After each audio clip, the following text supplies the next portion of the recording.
Spanish La Liga, the Italian Serie A. All the games are live.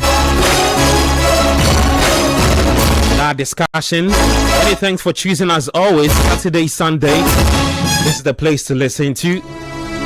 And from now to like 5 p.m., just like I said, the show is always interactive. You can send us your thoughts on 0539 986 996. Hull City ending their first Premier League victory over Manchester United after returning to the top flight with a 2-0 victory at MKM Stadium. The game ended not too long. Part of the 2 p.m. batch of matches, there's a lot to munch on, a lot to get into as we speak. Ipswich taking on Sunderland. Ipswich do have a Ghanaian player in there. Abdul Fattah Isaku is starting as we speak. Yesterday we saw 2 Ghanaian players taken to the field. Thomas Brandon Asante and Caleb Yurinchi also making his Premier League debut, also together with Thomas. But they lost that game to the defending champions Arsenal by 3-0. As we speak, we have another Ghanaian in action. Plays for Ipswich. They are taking on Sunderland. But for the 2 p.m. batch of matches, Everton are also in action. They are up against Crystal Palace. There's Nottingham also up against Leeds United as we speak. Then later 4:30, Brentford up against Tottenham Hotspur. That's the final game for today. The English Premier League match day 1. Early on, we saw that defeat to United. Hull City beating United by 2-0. Semi Ajayi with that goal for Hull City. Let me head to the French Ligue 1. 3:15 p.m. There's Lens taking on AG Auxerre. 6:45. We have 4 games. Le Mans will be taking on Brest. OGC Nice up against Lorient. Toulouse will take on Lyon. Then Troyes is up against Paris FC in the French Ligue 1. For the Italian Serie A, there's Inter Milan up against Monza at 4:30 p.m. Udinese will also take on Como at 4:30. Then Genoa up against Napoli. Parma take on Cagliari 6:45 p.m. For today, in the Spanish La Liga, Athletic Bilbao they're up against Sevilla at 3 p.m. 5:30, there's Valencia up against Celta Vigo. Then Espanyol will take on Real Madrid at 7:30 today. I'll be starting a conversation in the English Premier League, and welcome aboard again to the show. You can send us your thoughts 0539 986 996. Just in case you just tuned in and you are wondering what the score is between Hull City and Manchester United, the update is that United lost that game to Hull City. It's the first time Hull City is picking up a point, a win against Manchester United. Also the first time since 2016-2017 Hull are playing their first match in the top flight division. And what a way to start. Semi Ajayi giving Hull City the lead, a dream start. And then later, there was a second goal coming from Nobel Mendy for Hull City. Big 3 points for Serge Zakirovic's side. And what a way to start. I've got Manola Angelo Kwachi in studio with me. Yai Jeminta is also here.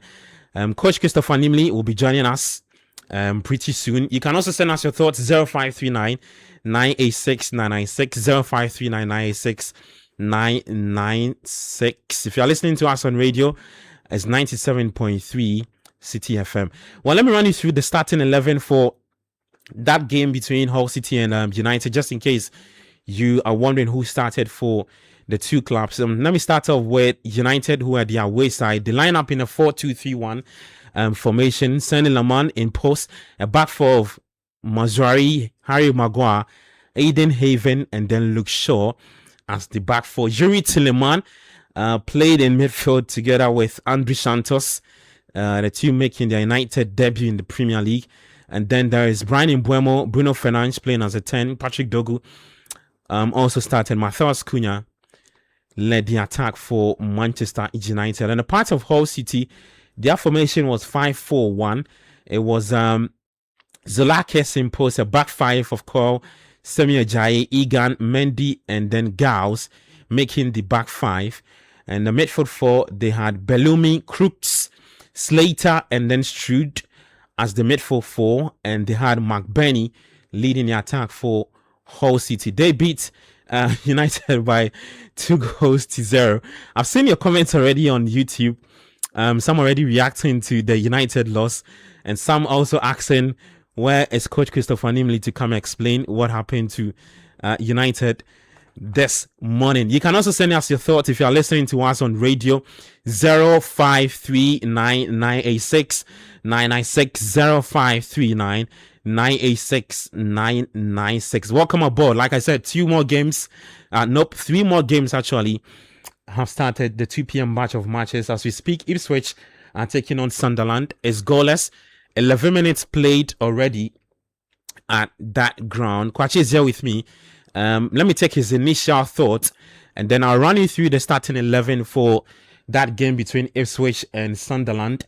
It's goalless, as like I said, as we speak. 11 minutes already into that game. Abdul Fattah Isaku is starting that game for Ipswich.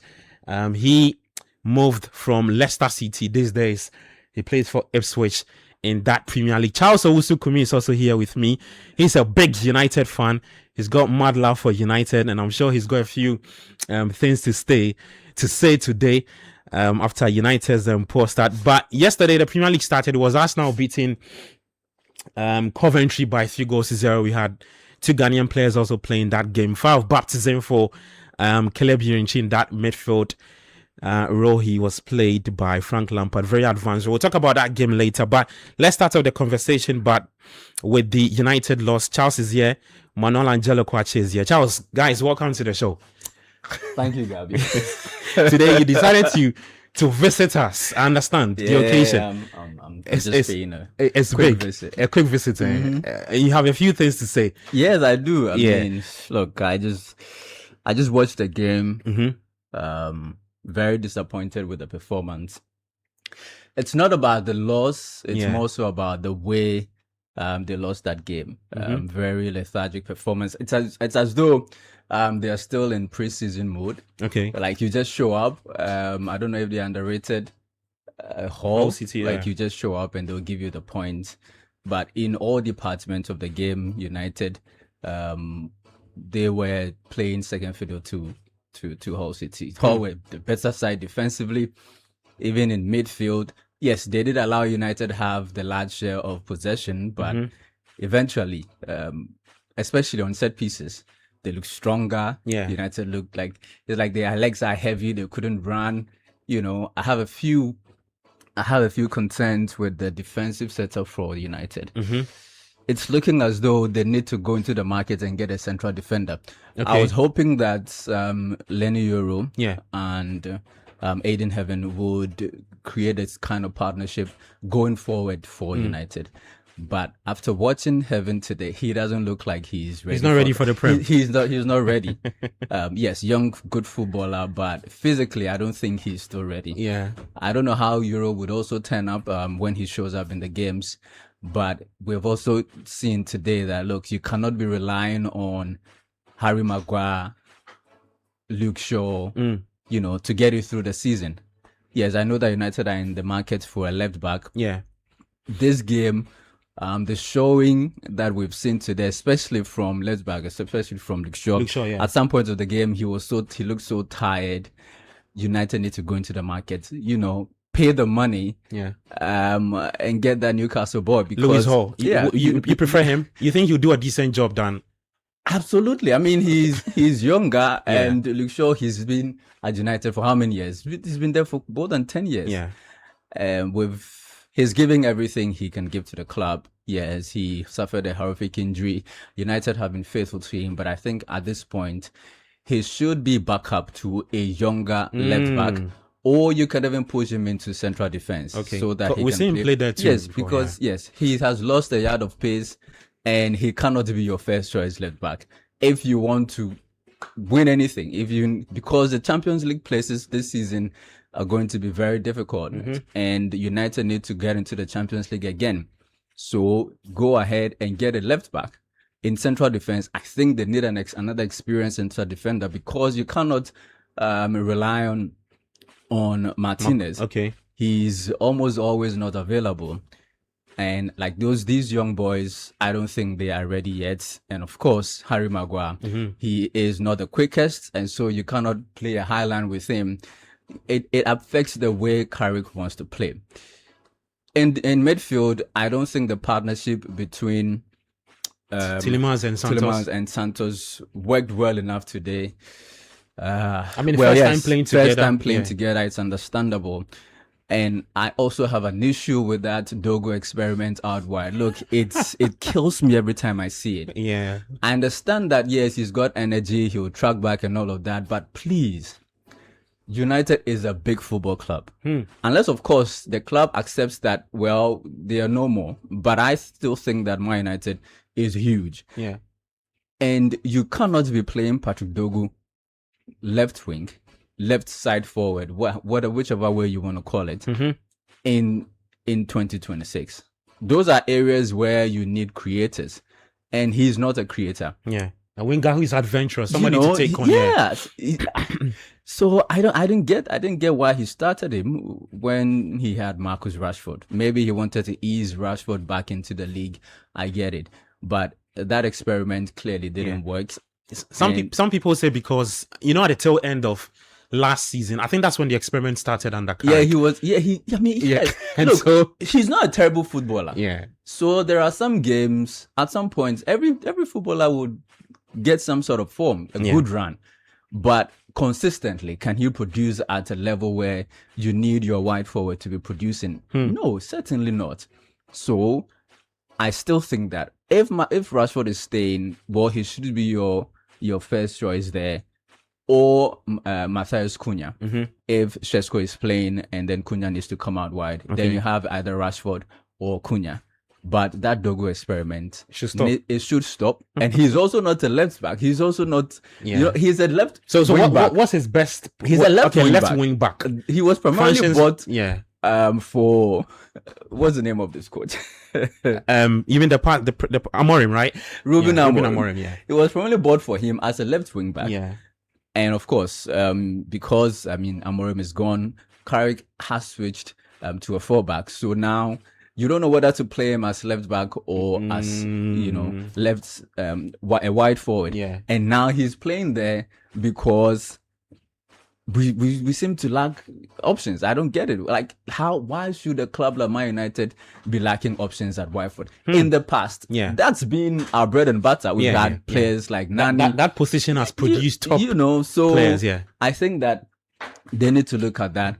But hey, it's just the first game of the season. United fans, 37 more games to come. Yeah, don't lose hope yet. I know. I mean, it's but because of social media these days, these losses are more painful. Next weekend will come very quickly. Don't worry. We have Ipswich coming up, and I believe that that's a game that the boys will be up for, and then we're going to win that game. But for Arsenal, look, against Coventry. Yeah, it was just Coventry. But they are champions. Okay, they play like that. They're champions. You have to lay down the marker. Yeah, they played like they are the champions of the Premier League. Brushed aside Coventry. Unfortunate for the Ghana boys, especially Caleb Drenchi. I mean, baptism on fire for him. Yeah. First game of the season. I think eventually he'll find his feet. Okay. But yeah, Arsenal just did what they had to do. It was a good game, at the Emirates. And they had to win that game. Yeah. They are the best team in the league. Yeah. Especially now that Pep, well-settled team. Now that Pep has left the team, yeah. Man City, you don't know the kind of Man City we're going to see. Everybody thinks that Arsenal are going to win the league, and they play like champions. And they are going to win the league. Okay, let me run you through a few of the numbers around the Hull City United game, which ended early on. Hull City beating United by 2-0. If you're listening, you can send us your thoughts 053996 996 053996 996. I see the comments already on YouTube. A lot of comments on the part of the United fans not too happy with the results today, but I'll read them. But let me run you through the numbers. In terms of the XG, right? Hull were doing 1.26. United did 1.81. Ball possession, United had 72%. Hull did 28%. Total shots, United did 21. Hull did 8. Shots on target. United did 5. Hull had 4. On target. Yeah, and out of those 4 shots on target, they had 2 goals from that. In terms of the yellow cards, it was 2 for Hull, 1 for United. When it comes to the numbers, yeah, so that game ended not too long. Hull City beating United by 2-0. As we speak, we have Ipswich up against Sunderland. Is goalless from that game. Fatai Isaku starting, 20 minutes played already. 2 more games have kicked off together with the Ipswich Sunderland game. There is Everton up against Crystal Palace. For you, we'll be bringing you all the update as and when the goals drop. And then there is also Forest up against Leeds United. In there, if you're watching us on YouTube, you can leave us your thoughts on the YouTube stream. We're live on Channel 1 TV as well. And then we're live on 97.3 Citi FM. Gabi Ofe here. Charles Owusu-Kumi is here with me. There is Manuel Angelo Kwache. And then Yai J. Menta. Manuel, just quick thoughts on what this win means for Hull City back in the top flight for the first time since 2016-2017 season. I think that was the season Chelsea won the league, right? Yeah, it was that season. Antonio Conte, yeah. Look, it's a big result for Hull City, the Tigers, in their quest to stay afloat, stay in the league this season. Yeah, I mean, definitely. And if I'm being honest, you're probably the least fancy team out of the 3. I think because there's a Ghanaian connection with Coventry and with Ipswich, and obviously because of what Coventry did, I think they both came through by qualification, and Hull came through the playoffs. Yeah. So naturally they would they're the least fancy team right now out of the 3 promoted teams to stay up. So to start with a win against Man United of all teams, and I think these are the type of games at the start of the season that can actually switch your momentum for you. If you come and you lose 2-3 games on the bounce and you start thinking the Premier League is hard, it affects how you approach the rest of the games. If you come and you can start getting some points on the board, I think they can approach more games with less fear, especially like you said against Man United, a team that they've never been able to beat in the history of the Premier League. So I think they'll be thrilled with the result. It all depends on whether or not they can build on it. What I would say that I think United were unable to create as many chances, and they scored both of their goals from set pieces. And I don't know how fortunate you would be in other games. Maybe they also need to work on creative play, but it's also just the first game of the season. Yeah, they can also take a positive from the fact that they were able to score both goals before halftime and hold out United for a whole half. So it's been a good performance for them. And hold on, for me, Ipswich have scored their first goal in the Premier League. What a run by Julio Enciso. Yeah. Charlie out, that guy.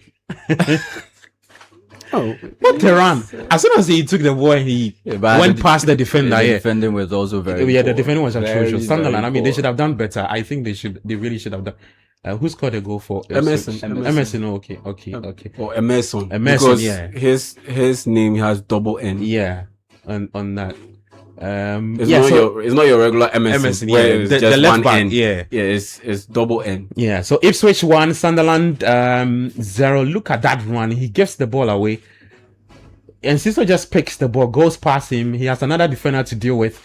Charlie, I thought he was going to take the shot. Yeah. At that angle, I think it would have been ill-advised. Okay. Yeah, because you look at it, the defending was terrible, because in that moment, you defend the space. You don't go to the man. Yeah. You defend the space. So let's say Van Dijk would have backed off and forced you to move the ball to your makes your options very favorite foot. Yeah. Or force you to move the ball to your left foot, because he was attacking from the right.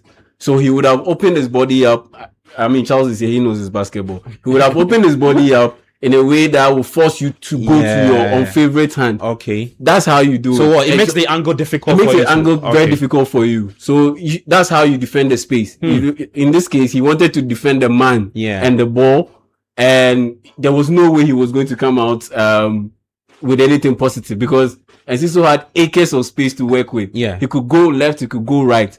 But as a defender, he should have forced him to go left. And in that case, it would have forced Enciso to more or less slow down his run. Yeah. and try to get his body shape right before either attempting a shot or making a pass. Yeah. But once you give him that time and space to go to his favorite foot, yeah, he has options. He has multiple options. Like you mentioned, he could have shot at goal. Yeah. Or he could have passed and decided to be unselfish. Now, if that and he was an passed the out and out striker, he's shooting the ball. Yeah, the first thing that comes to mind is that. Yes. But I'm happy for Enciso though, because he's got Premier League experience. Oh, yeah. He was with Brighton, yeah. Moved to Strasbourg. He had that terrible, they had him to he had that Strasbourg terrible to play a few injury and minutes. that. And then he's back in Slowed him the down. Premier League. Well, is this the loan deal or the signing? No, the same. The same. I think Gary O'Neill's probably a factor because he went to Strasbourg. Yeah. O'Neill to work that Strasbourg. Yeah, that's true. That's true. I think his long-term That's plan true. was to try and stay at Strasbourg and see whether he can get into the Chelsea team. Yeah. But I think maybe come back, play in the Premier League, and the Chelsea plan has also changed with Maresca moving on and true. Alonso coming in. True. So Ipswich 1, Sunderland 0. The other games, Crystal Palace, Everton still goalless. Leeds,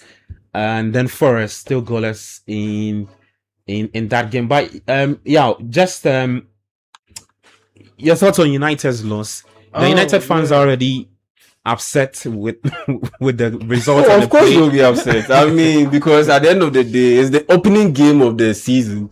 And on top of that, you look at how they performed overall. It wasn't necessarily the best. Yeah. It wasn't necessarily the best. It was bang on average at best. Yeah, I'll call it what it was. It was bang on average at best. Charles says they approached the game like they were still in preseason.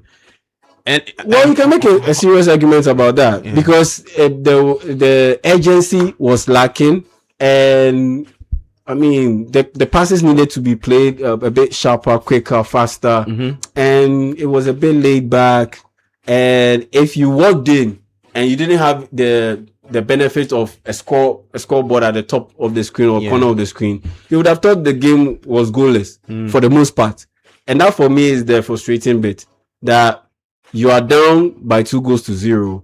You are down to a newly promoted team against a newly promoted team, and it's not like it's a top level, like as in a big name team. Yeah, it's Hull City. Come on. It will definitely be frustrating and very annoying on the part of any fan who really loves Man United. And so for me, I'm not surprised with the backlash that is coming from the fans, especially when people had all these expectations that your midfield needed work, you needed a bit of improvement, and you signed 2 very good players, and just last night, more or less, you are 90% through with, or 75-80% through with getting Carlos Baleba. Yeah. So the excitement is building up based off what happened last season. You went on that brilliant run under Michael Carrick, made it to the Champions League. 3 midfielders are coming in. Things are looking good. Yeah. And you just go and deliver such a flat performance. The opening game of the season. He raises eyebrows. Against Hull City of all teams. Yeah. Oh, come on. Yeah, it will definitely be disappointing. Well, I mean, Hull are back in the Premier League for the first time since 2016. 2017. Quick updates before I get to coach. So 28 minutes still played. Ipswich 1, Sunderland 0. Sunderland knocking for that equalizer. Sunderland are playing Europe this season, right? I think they qualified for the Europa League. Yeah, it's the Europa. Yeah. But the goal they conceded, I thought it would be Ipswich conceding that type of goal because of the giveaway. Okay. You are building an attack. You are advanced very high up the pitch, and there isn't much pressure on the ball. There wasn't much on ball pressure from Enciso. Yeah, and they just gifted it away. It was just a terrible pass. Yeah, so correct. Sunderland are playing in the Europa. Yeah. So for me, that was very disappointing and it's something that I expected it to come from Ipswich, and we saw that last night in that Arsenal Coventry City game. Yeah. 2 goals from Arsenal. The first 2 came off giveaways from Coventry. Yeah. So and it was in their own half. Yes, and so those are the type of mistakes I expect to come from newly promoted teams. Okay. They don't have too many English Premier League veterans in their team, and for Sunderland to gift them this kind of chance and goal. Yeah, that was very disappointing, very surprising. Okay, 0539969996, 0539986996. That's the WhatsApp line. You can send us your thoughts. If you are listening to us on radio, if you're watching us on TV too, feel free to do so. If you're on YouTube, you can also leave your thoughts with us over there. Let me see if I can take some messages on YouTube before I come to Coach. On YouTube, the fans were asking of Coach, so he's here to come explain what happened to United after his predictions or projections yesterday on Panorama. And today is 22nd. You see this man scrambling around last minute for signings, yeah. just to keep the fans a bit quiet. They were like unbeliever in the you see, it's the same cycle. It keeps on repeating itself over and over and over again. Well, when did in the last, let's say, 8 years, did you have Man United wrap up with their transfer activities before the season started? Okay, it's always chaos, last minute drama. It doesn't help. It doesn't help. You see these next 9 days. Yeah, they will try as much as possible to get like 2 players aside the whole Baleba thing. Then you are now having to integrate the players in the team. All of this kind of unnecessary pressure. Okay. Official trap with Grande says, where is Coach? Okay, Coach is here. Leo Axiom 23 says, we are cooked for the season. These people. Kelvin Dia says, 1 week bet, United Sport all. Komnamafu says, Ajayi is the best defender now, with a laughing emoji. Says, Coach Nimli can't come to the studio. Okay, Coach Yamayu there with a laughing emoji. It says, Republic of Football is back.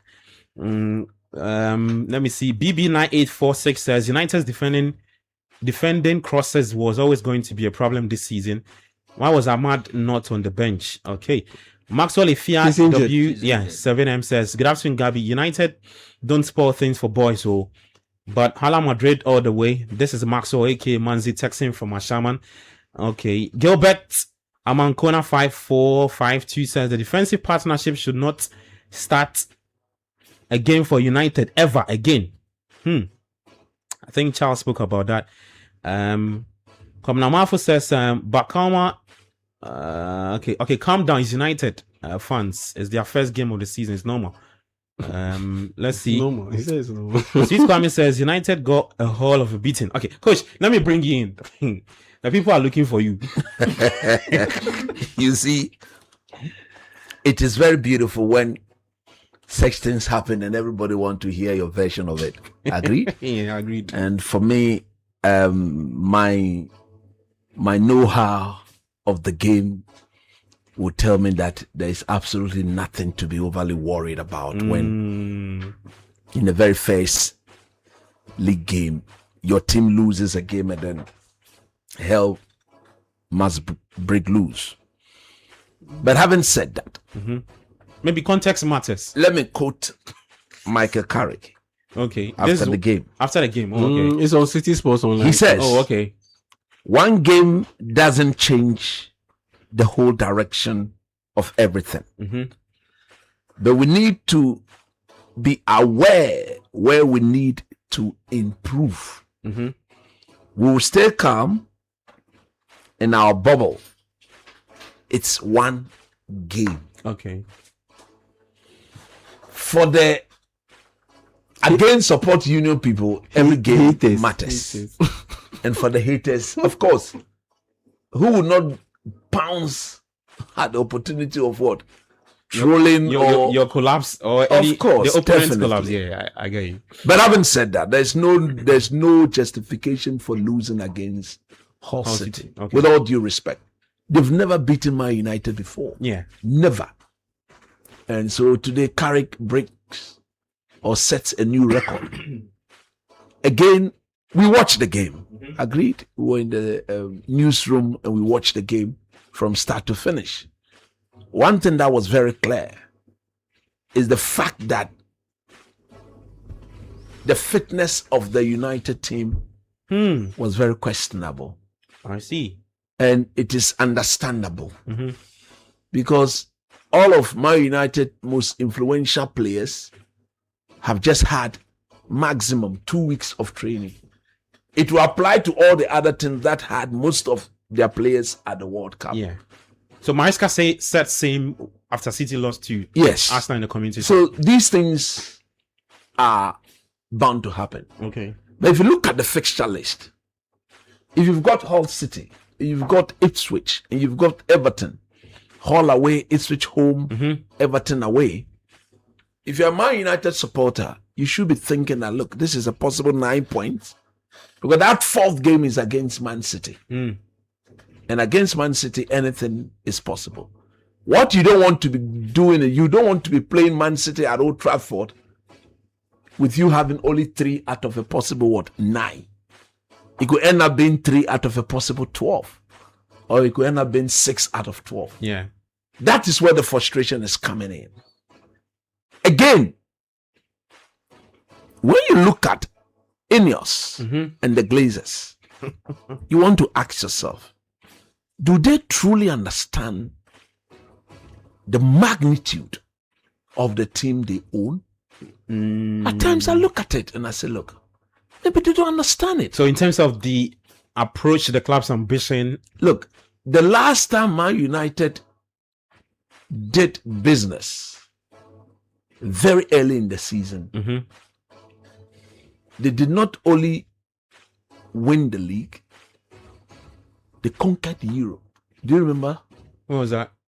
In 2 weeks after the season finished, Nani, Oh, okay. Tevez, Anderson, there was a and then Owen Highgraves. These guys were bought 2 weeks after the season. And then Fergie said, everybody go on holidays. That team won the league back to back and end up playing back to back European Champions League final. Okay? When there's an obvious and you refuse to see and acknowledge and therefore solve, like what is happening to Ghana football, it is an obvious problem. Yeah. But those in charge, they don't see it as a problem. Rather, they are seeking those of us who see the obvious to help them Solve the problem. When they themselves don't acknowledge the problem in order to solve. Right? It has taken Ketokreku 7 years for him to realize that all the methods he's done. How have you managed to? I'm building my point.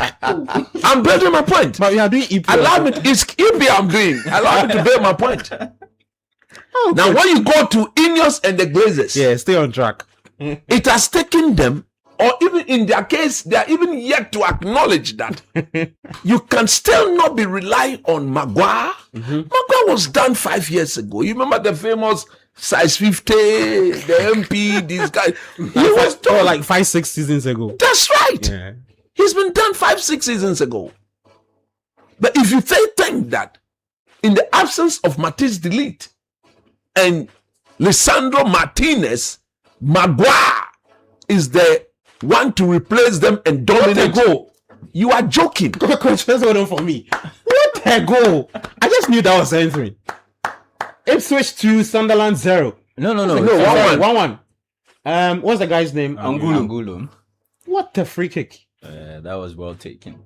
Oh, I thought the other guy should have taken The it. keeper saw it. The goalkeeper is 6'9". Yeah, and he actually saw it coming, but his execution.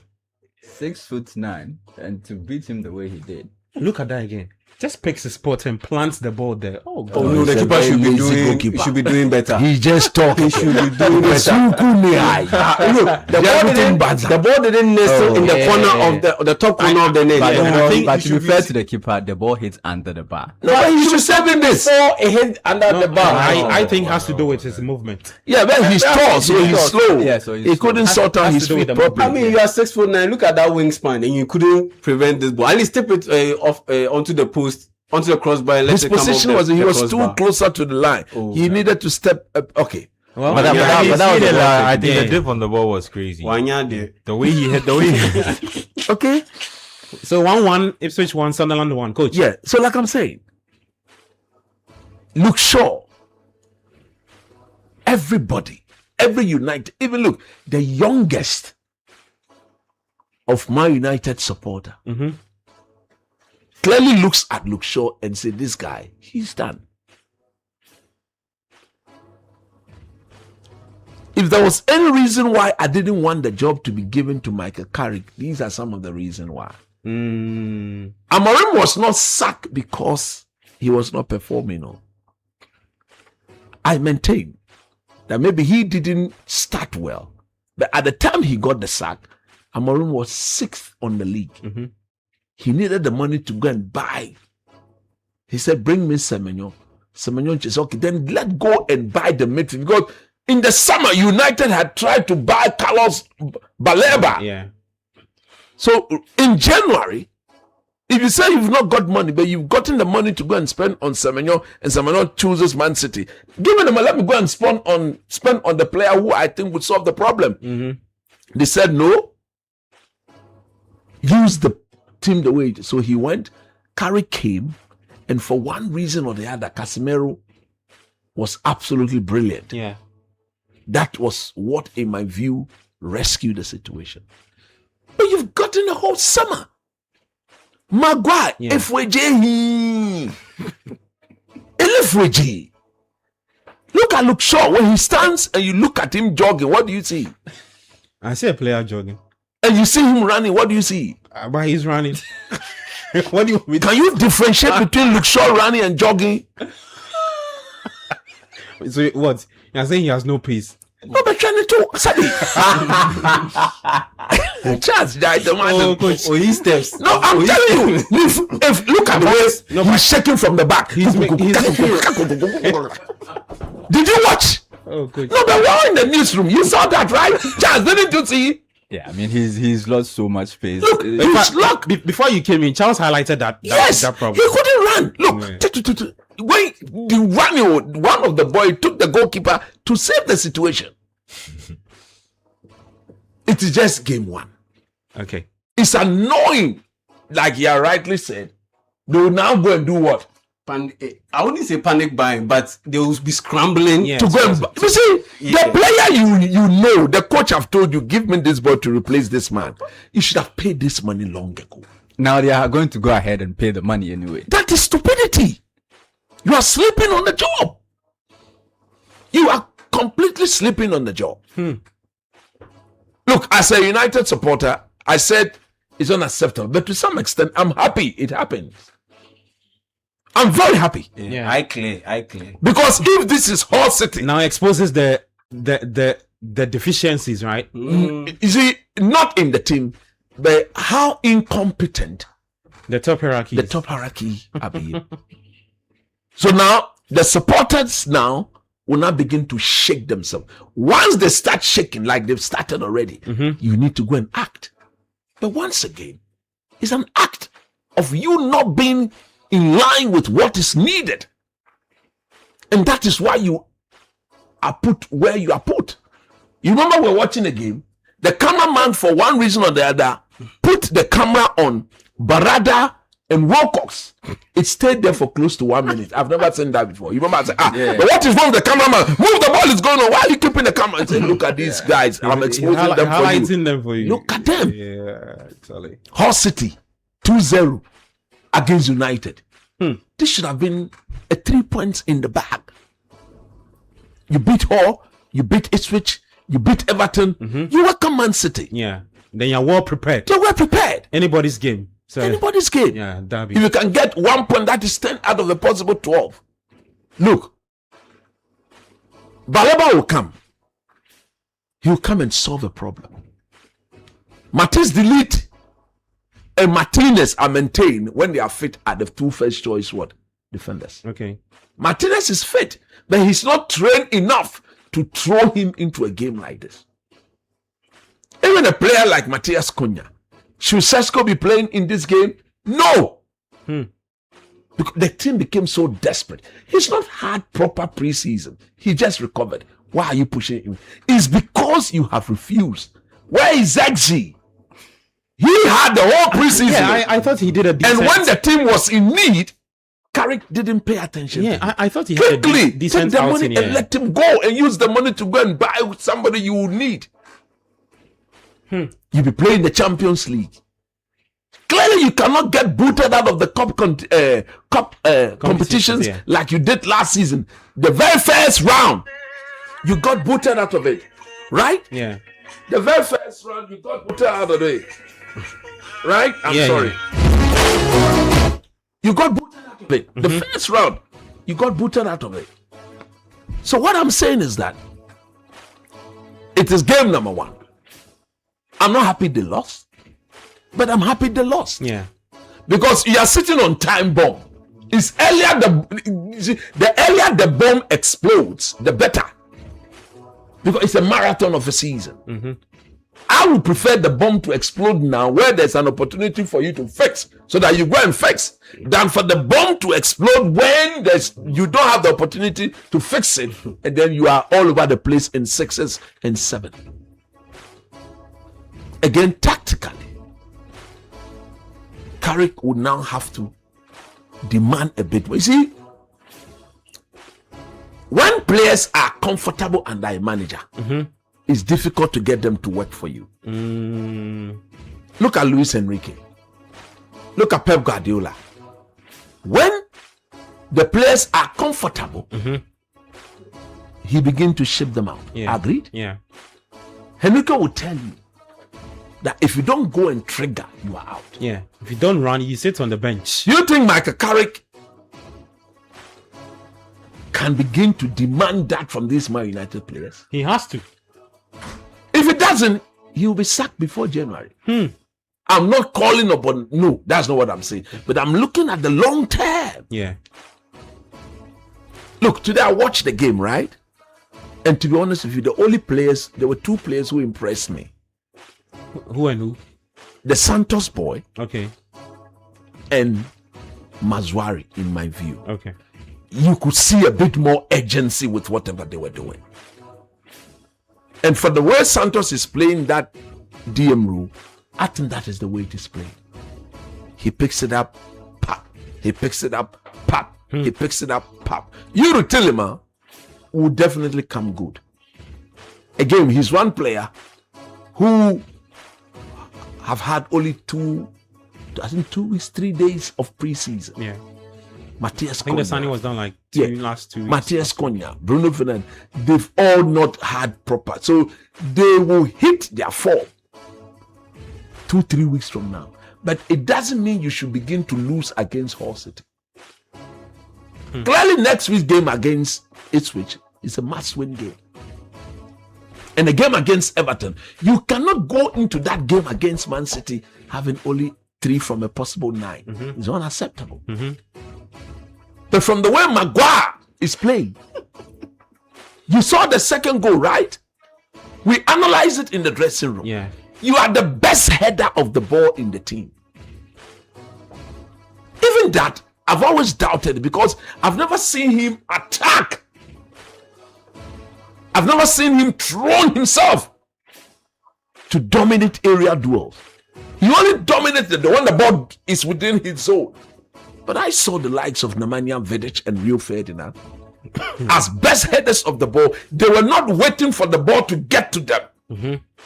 On a set piece, they'll tell the likes of Evra, you mark this one, mark this one, mark this. They themselves are always free, so that per the trajectory of the ball, they can attack it. Yeah. And we've seen Vidic heading the hell out of the attacker and the ball, all at a goal, crashing them in the air. Go and watch Maguire. When the ball was floated, instead of, where did the ball pass right over his head? Do you know why? Because he was holding somebody, and therefore he couldn't give himself. You see, for you to be able to leap up, you need to free your hands, right? Yeah. If I free my hand, I can throw myself as high as I can. But you are holding the player and you are jumping at the same time. This is common sense. You don't do that. He was actually holding on to Mazraoui for the second goal. Yes. He was holding Mazraoui. Can you imagine while the that? ball was there. Why are you doing that? You are the best head. So what you should be doing that? Hey, you mark this, you mark this, you mark this. I am free. Yeah. Set your zone. That if the ball was, I'm going to deal with it. That is how John Terry used to. Did you ever see John Terry when Chelsea is defending set piece? Did you ever see him holding somebody? No. Cavallo and Co. Did you ever see them holding somebody? No proper defender defends area duel like that. Because look, everybody looks up to you to deal with it. The Dutch boy, delete. You know he's also very powerful in the air. Do you ever see him holding on somebody when the ball is being floated into the box? Because for him, he will throw himself at the ball so that when you come across, he deals with you and the ball at the goal. That's how defenders are taught to defend. Yeah. You are still depending on Maguire. Look at the first goal. Look at the wonderful save the goalkeeper made. Man United, Aiden Heavens, he's a kid. He will come good. Completely switched off. All right? So Lisandro Martinez will be looking at this and say, look, quickly, I need to get on the pitch. The butcher will not allow that to happen. You are a defender. You are not putting fear in your attacker, in the opponent attacker. Nobody does that. Hey, go back and watch the clip of Don Terry and Nemanja Vidic. Their very first tackle in every game is to tell the striker that you fool and stop your career. Quick. It is that he's going to kick the striker, but he will make sure that even his shadow. Yeah. At least when a striker is coming again, he's thinking. Even when he sees your shadow, he should begin to think about you. That's how you defend. And how do you do that? You announce yourself to the attackers. First opportunity to get him to recognize your presence is to make sure you head the ball. Heading the ball, you get him to feel a bit of the sensation in his spinal cord, in his spines, so that you understand that you are there. But rather you are doing jolly. You are holding the man and jollizing with him. Oh, good. No, you saw that, right? Yeah, I did. So what is wrong with Maguire? Look, I mean, he likes holding too much. He's. I think some years ago, I think against Spurs, there was a game we lost Spurs. I think 6 goals. He was holding on to Luke Shaw. I remember that game. Instead of attacking the ball, he held Luke Shaw and put him on the ground. What sort of defender is this? That was Mourinho's time at Spurs. What sort of defender is this? Oh, Harry Maguire. Look, you watch the game today, and they got undone by 2 set pieces. As a coach, you enjoy it when your team scores from a set piece, but you hate it. You hate it when your team concedes from a set piece, right? So Makeka will look at that and you say, 2 set piece, 2-0. 2 set pieces, 2-0. Manchester United against Hull City.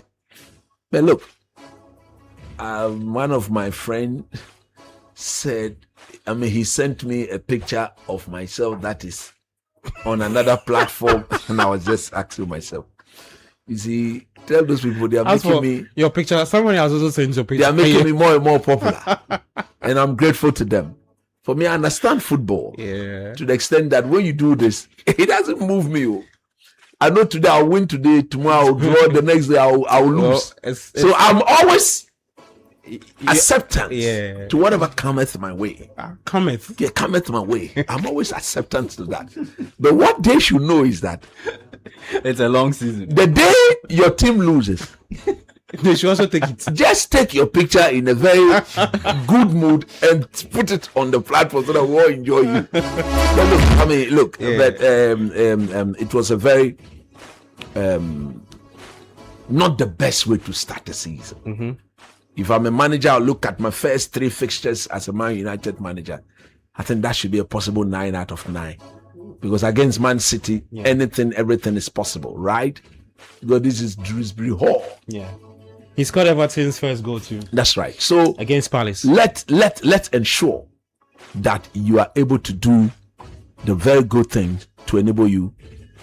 Hey, red card. This guy. What sort of tackling was that? Who is that? Taiwo? Ola Aina. Aina. What kind of tackle is this? No. I'm sure. He just didn't. No. he didn't make That's a contact. Caesar. That's a Caesar. No, but he didn't kind make of tackle. contact. Well, he didn't come into contact. No, yeah. so you see, but it's the intention. Yeah. That's what he got the yellow for. That was actually a It's the left. intention. Yeah. Charlie. Well, let me take some messages and I'll run you through. Okay, before that, let me just run you through the scores, right? It's halftime at the match venues. Everton 1, Crystal Palace 0. Kiernan Dewsbury Hall giving Everton the lead at the Hill Dickinson Stadium. At the City Ground, there's Nottingham Forest 0, Leeds United also 0 in that game. 0539986996 0539986996.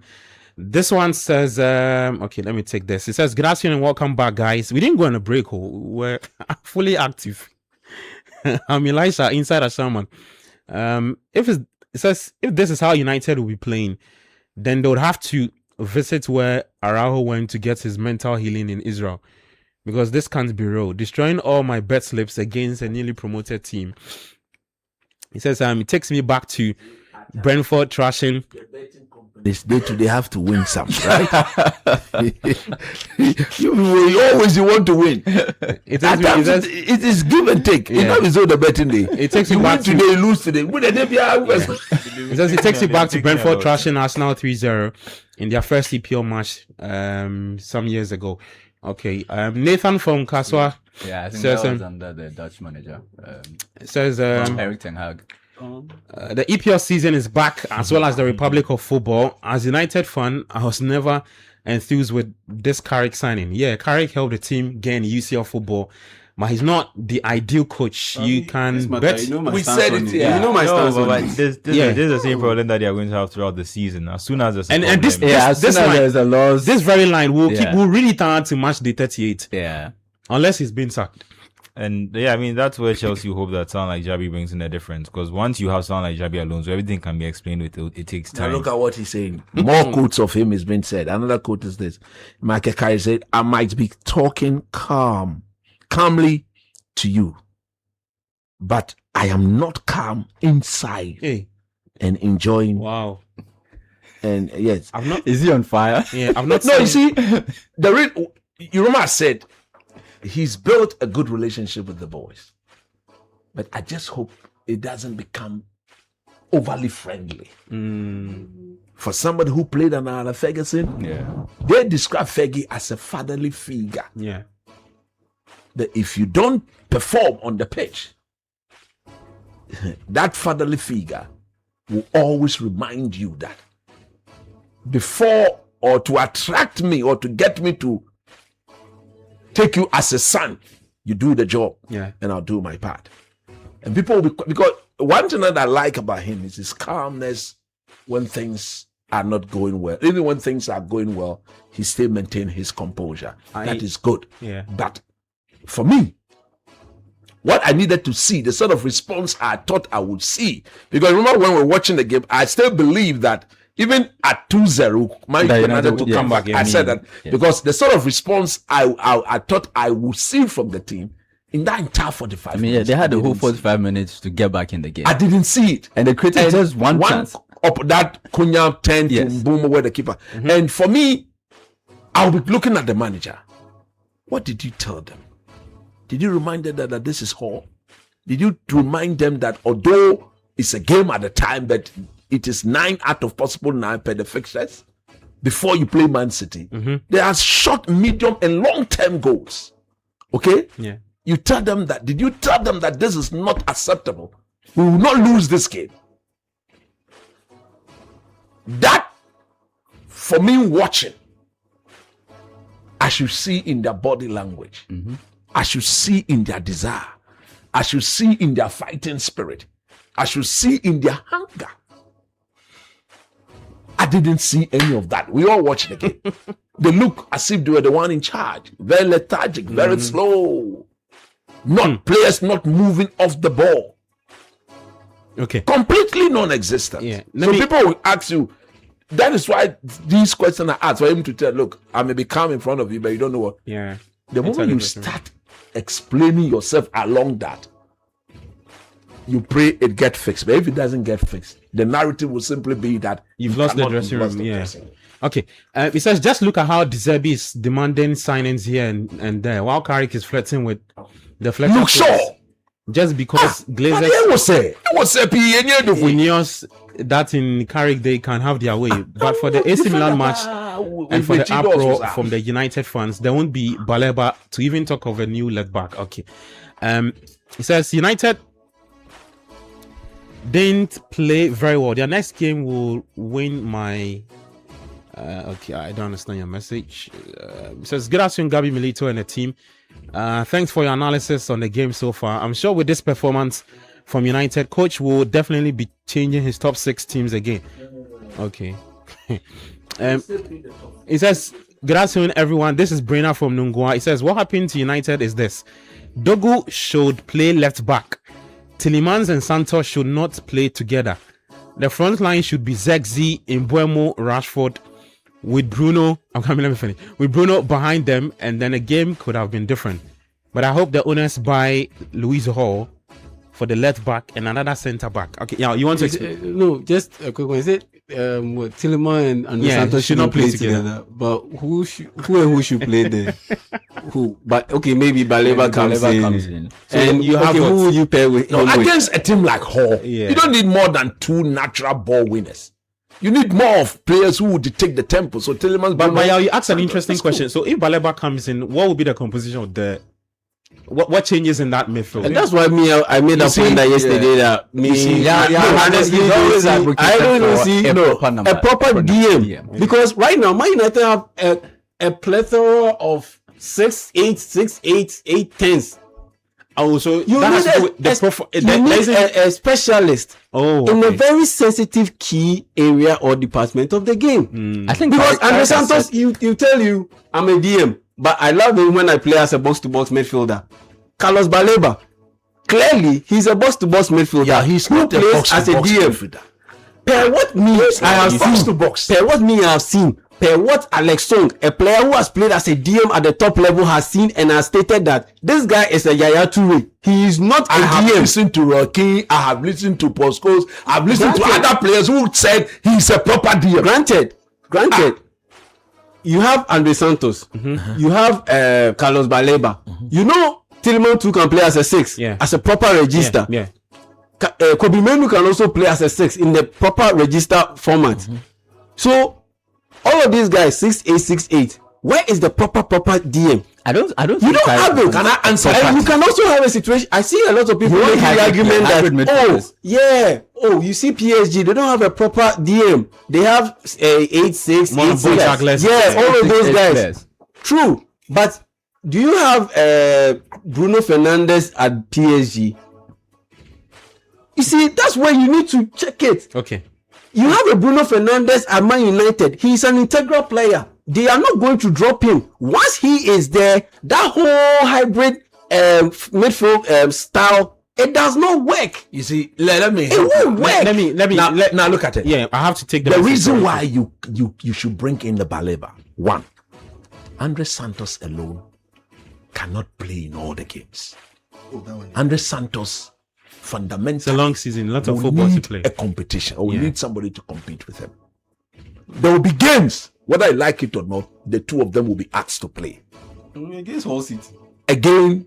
No. Why would you pull Baleba and Andre Santos against Hull City? No, you won't do that. Okay, you can't do that. You can't put that against Hull City. If you have a game against, let's say, Man City, Liverpool, Arsenal, where you know that the first 60 to 65 minutes of that game is very crucial in ending the game.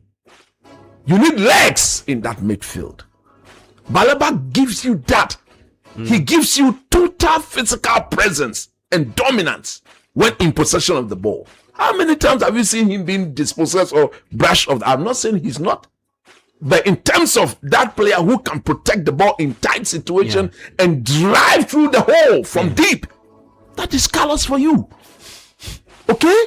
Then, when you want that player who will win the tackles, That is Carlos. You see, if you look at Tillman, he can play as a six, but he will not win tackles. Yeah. And I've never looked the likes of Busquets and Co. They were controlling it, but they were winning tackles.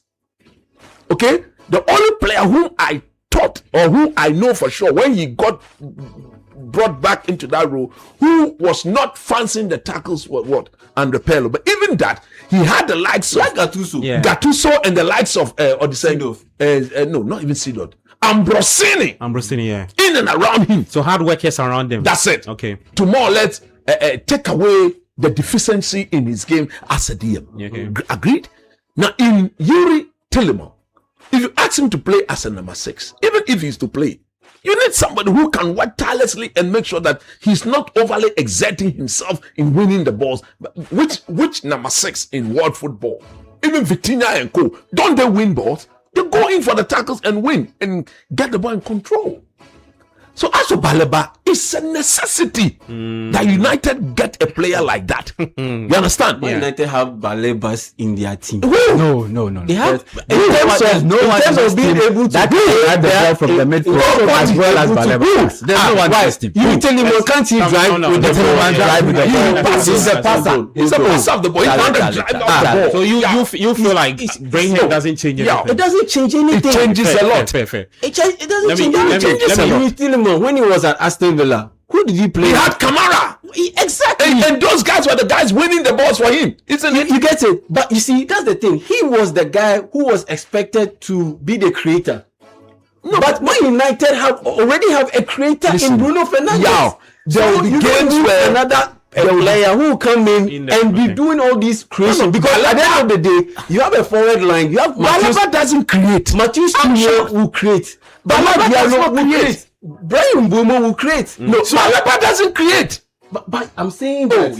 This one they are completely I'm saying that view. The guy, his profile of players, Man United have those guys. We don't have anybody like Baleba. Oh no, in our you don't get my point. No player like Baleba. Wait, let him finish. You don't get my point. All right. As in the 6 and the 8, those guys, they have it, but they do not have a proper true DM. Even the with Tillman. So when you say and proper DM, what qualities are you looking at? I'm looking at a guy like maybe someone who has a proper physical presence. Baleba doesn't give you that. He gives me that, but not as at the DM position. Who is just because a DM who is just sitting? So because at the end of the day, I believe per what I have seen from Baleba, we saw that at the last AFCON with Cameroon. He is not technically disciplined to sit in that DM position. Let me ask you, Cameroon, he wasn't the one playing. Somebody playing there, he was playing as a 8. He's not. When you look at, you watched N'Golo Kante play. Yes. When you look at him, right? What would be your description of what he does in that midfield? He does everything right as a box-to-box midfielder, not as a DM. He also does it right as a DM. Does he give you physical presence? Does he give everything? Yes. Does he give you? And that's what I'm saying. That But the difference, quality, talent, stamina, dribbling ability, power, speed, tackling. He has all of those tools. But most importantly, you are playing in a team that has Bruno Fernandes in there. You are playing in a team that has Kobe Mainoo in there. So can he be coached in that position? The ball and hand it in that position? Yeah, he can be coached. So then, in that position, you need to be tactically disciplined to play as the DM. No. And I don't see him he can't do that. being able to. What I've seen, he would do it. What I have seen, he hasn't shown those tendencies that he can play that tactically disciplined DM. He can play. And, you think that is a coincidence that they call him the Yaya Toure, the next Yaya Toure? He's very different. Because why do you think Yaya Toure he got moved out of Barcelona? Because he wanted to play upfield. But you're playing with Iniesta and Xavi. Why the hell do I need my DM to be moving upfield? Yeah, the comparison is very different. Okay. For what? Fair enough. The Toure Barcelona situation. You get my point. It's very different. I get you. Busquets was upcoming. He had to play. That was the main reason. And why did Busquets have to play?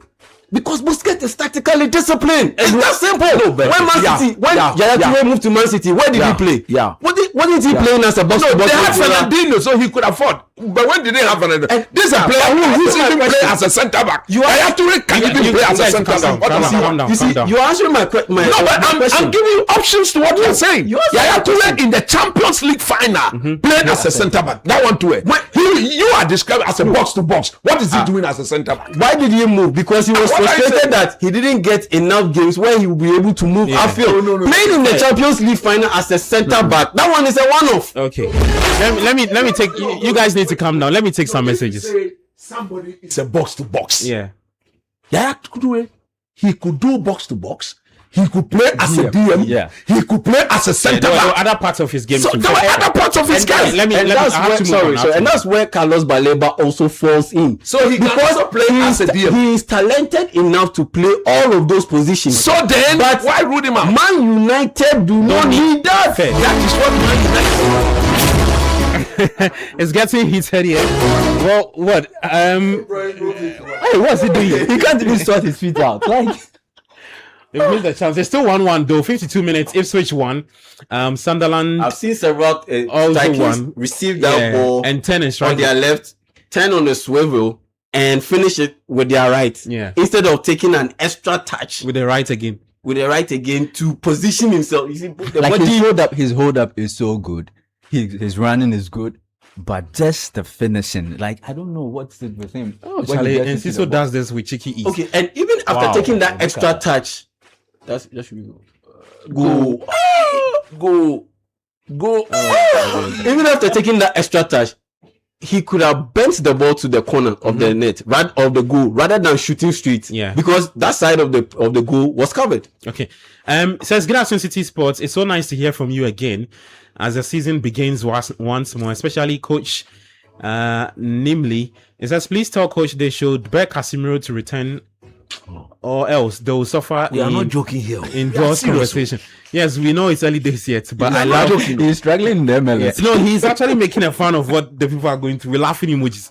Top shutter from Domi Kwabenya. We are joking. I mean, no one is pointing out to Gati's injury. How that man. Hey. The He's team- not been part of the conversation. I don't know where. and I think Mount could be back soon, and I think he is a good option for the 8th position in terms of having someone who doesn't necessarily have to be a hybrid. Mount can play there with Fernandes, Yeah. and then you can have someone who's just focusing on ball winning and getting the ball forward. Okay.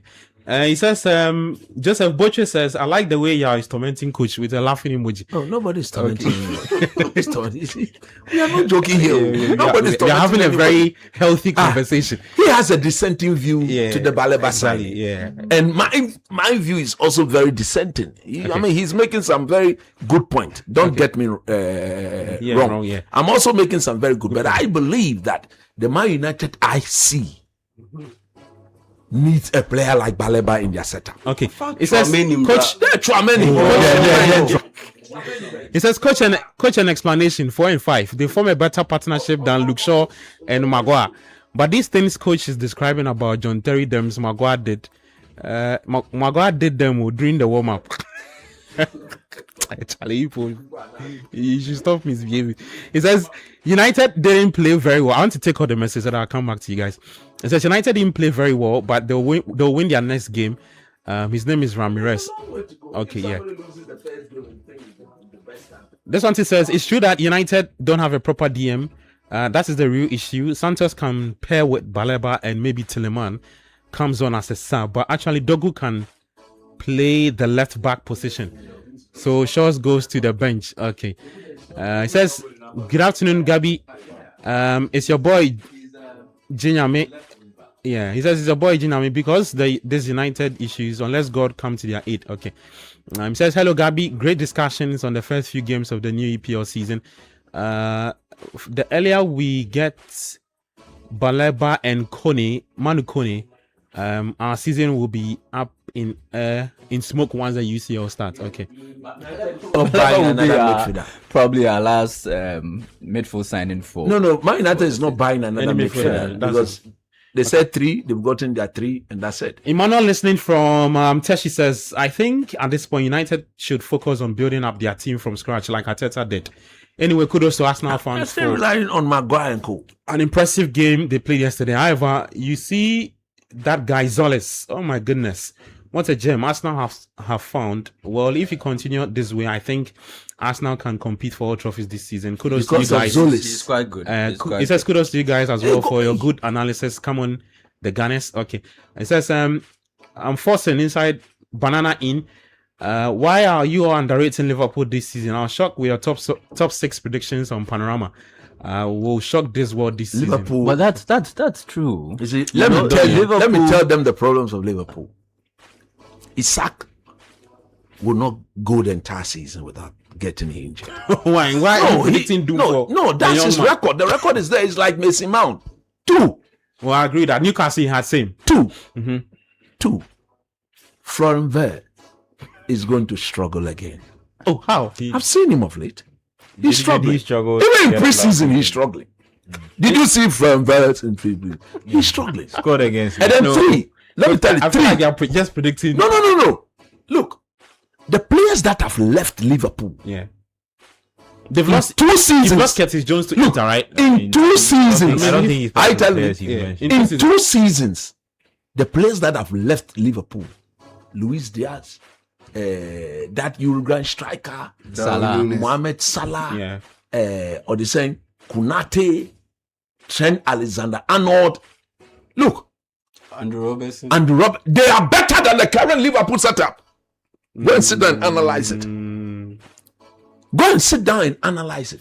As we speak, who is Liverpool solid right back? Omunibi. As we speak, who is their solid left back? Yes. Conor Bradley. Bradley is injury prone. So he's going to play they are going to ask their best midfielder to go and deputize there again this season. The reason it happened was Frimpong is back. Forget about Frimpong Frimpong. play at right back. Look, if there's any player in that Liverpool acquisition who are disappointed, it's Frimpong. But even with Frimpong, he doesn't function proper as a right back. That's it. He's a wing back. He's a right back. Then again, the biggest time bomb that they are not acknowledging is that Van Dijk presence in the team. He's gone past his best, just like Harry Maguire. Unless you don't want to be honest. And then they brought in another error-prone defender in Araujo. Charles, he's error-prone. You see. They brought Jackie too. Oh no. They are hoping. Has Jackie played any of the preseason? He played. But Oyakola, he's a very young boy whom you cannot pin your hopes on. Anyway, But I think Araujo's rough nature suits the Premier League more. No, he's too bad. for that year, he has that. He's error prone. Around anybody who sees him, his physique will get you attracted to him. But the moment he start the game, you say, I mean, so you see, Liverpool strongest department is the midfield of Gravenberch, McAllister, and Szoboszlai, isn't it? Yeah. But you see, the Gravenberch experiment as a DM worked in the first season. Agree? Yeah. We saw it last season.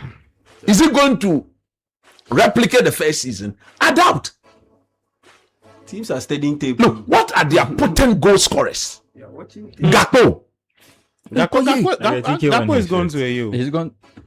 Has he moved? No, he's still. I mean, he's I think he would. Ekitike, we don't know when he's returning. I don't think he'll go. Agree? If they get Mamouche and Fabinho, I don't think Gakpo will go as well. Ekitike, we don't know when he's returning. As we sit today, they should pray Isaac doesn't get injured. They are done. I think eventually they'll sign Bakola. No, Bakola self. I mean, He cannot. Seasons away from. They need to get somebody who will replace Mohamed Salah during his best seasons. That is what they cannot replace. Look, if you look at what Salah did for Liverpool, the only time Salah failed to replicate his true self, they were not competitive. True or false? True. Which was last season. Of all the years he stayed with them, the only year he did not show his true character, they were not competitive at all. And the question I'm asking now, of all the guys they are bringing, which of them is going to produce? Is going to give them even between 15 to 18 goals in a season? A Bianio. Okay. So you wait and see. Aside Isaac. Aside his sack, but his injury record will not get you to pin your hopes on him like that. Agreed? Yeah. You see what will happen tomorrow when they go to St. James's Park. Isaac like this, Dan Ben and those, what's the Newcastle defender, the other guy, the Dutch boy. Malik Tell. No, Malik is German. The other boy. I see the player. It's Ben Botman. But yeah, Botman and Co. the two big guys are the Joelinton, when they kick him, oh, baby. You see. Oh, well, at this as for Liverpool, you see the coach is saying he's talking that he say he needs more additions. More additions should be brought into the team. And yes, sir, they cannot compete. Don't forget, they are also in all the competitions. Agree? 4 competitions. So you need to give them. They don't have depth. Oh, nobody's looking down upon them. But the reality is what I'm telling them. They should go and sit down. Yeah. Just go and sit down and analyze your team. And you see that there's problem there. All right. At the Hill Dickinson Stadium, it's Everton to Crystal Palace 0. Barry with the second goal for as for Crystal Palace, they the Toffees. Forest and without Leeds. their manager. That's later to come. Ipswich, Sunderland. But United will make top 4. 1-1. Okay. Man United, if they sort out the Luxor issue. No, but is it Man United? Why you don't? What most people don't? Look, go and sit down. You are a Liverpool person. Look at the United team, player for player, and just oppose that against Liverpool. United is better placed than Liverpool. Okay, let's even than Chelsea. Because Chelsea, they have a unique 12 or 13 players. You see, Jude sat here yesterday. He was being diabolical, but in the newsroom, he admitted to it. Yeah. Me, I'm not that type. Whatever I admit here, I will admit somewhere. I'll not come and pretend here, go and say something. No, I don't do that. Let's go for a quick. You just saw it. When we come back, we'll continue the conversation. Some more games to come a bit later at 3 in the Italian Serie A and also the Spanish La Liga. The Republic of Football is live on 97.3, also live on Channel 1 TV. And also, we are live on YouTube, Citi Sports JH on X. You can also find us there. I'm Gabi Affair. There is Charles Owusukumi here with me, Manuel Angelo Kwachia, Jeminta, and Coach Christopher Nimley. We'll be back after this. 97.3 Hey, Charlie, these days there are Azan everywhere, and GCB Bank is on the alert to protect your money. So be vigilant. I should share my OTP with you. How can you tell me this story? Masa, one-time PIN may be group work, so don't share. Azan, they say share your PIN for them to help you. Azan, on no link be no one click so Azan, free ATM help, say. My friend, look sharp. GCB Bank will never ask for a PIN, OTP, or Ghana card details. Don't fall victim. Think before you click or send anything. Azan Birthday Street. So DG, call 0800-422-422 toll free or WhatsApp 0202-422-422 when in doubt. This fraud alert campaign, Azan, is brought to you by GCB Bank, your bank for life. Looking for everything made in Ghana? All in one place? Then get ready. The This is Ghana Exhibition 2026 is here. A bold celebration of Ghanaian creativity, innovation, and excellence. From rich traditional crafts to modern cutting-edge solutions, experience the very best of Ghanaian products and services.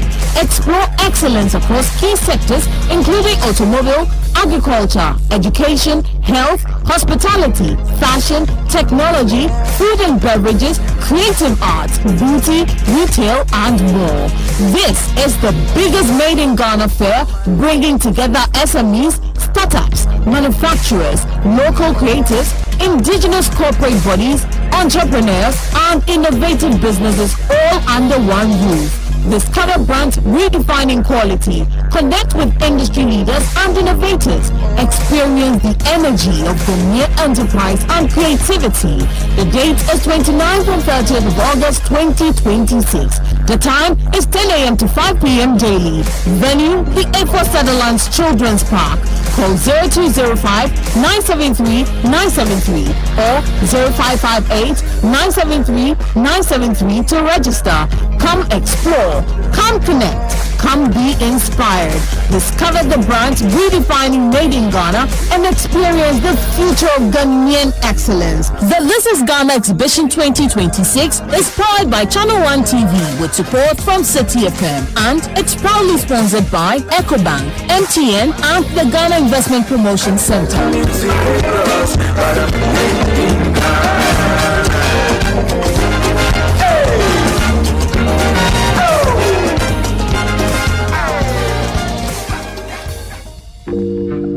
The Blank Sense is on your screens now, and trust us, you don't want to miss a single moment. Tune in every Thursday at 7:30 p.m. for all the family drama, unexpected twist, laughter, and everything in between. Missed an episode? Don't worry, we've got you covered. Catch the repeats Fridays at 11:30 a.m., Saturdays at 7 p.m., Sundays at 4:30 p.m., Tuesdays at 3 p.m., Wednesdays at 5:30 p.m. Stay logged on Channel 1 TV and never miss a moment of The Blank Sense. The Blank Sense is a Channel 1 TV production and is proudly sponsored by Out Insecticide, Nasco Electronics, Lizzie Shito, Everback, and Lily Rice.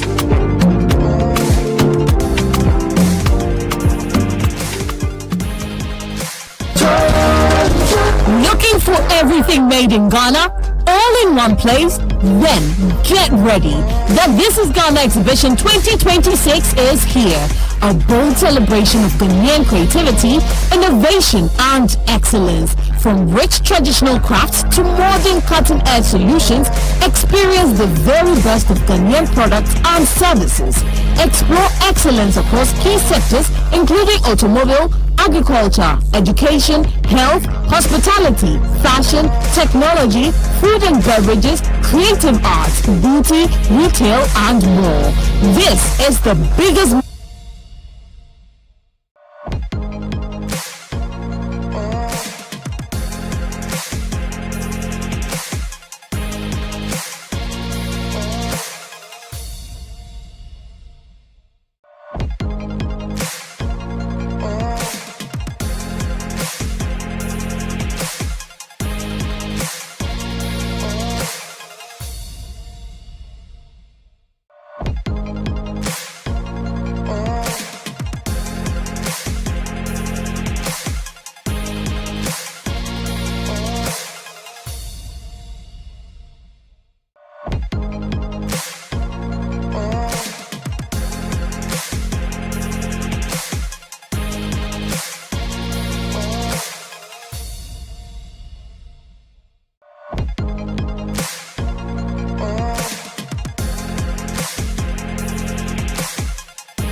of football, grab your fare here. Send us your thoughts 0539986996 0539986996. At the tail end of the show, we'll activate the phone lines. Now you can also call us and share your thoughts with us. The season has started. Everybody starting on a clean slate. Everybody started with 0 points. Teams dropping points already. Let's see who will finish. You can also share your thoughts with me. Which manager you think will have the biggest impact? You know, for the first time in the EPL, 9 new managers. Never happened before. And the last time we had a number like that was about 5.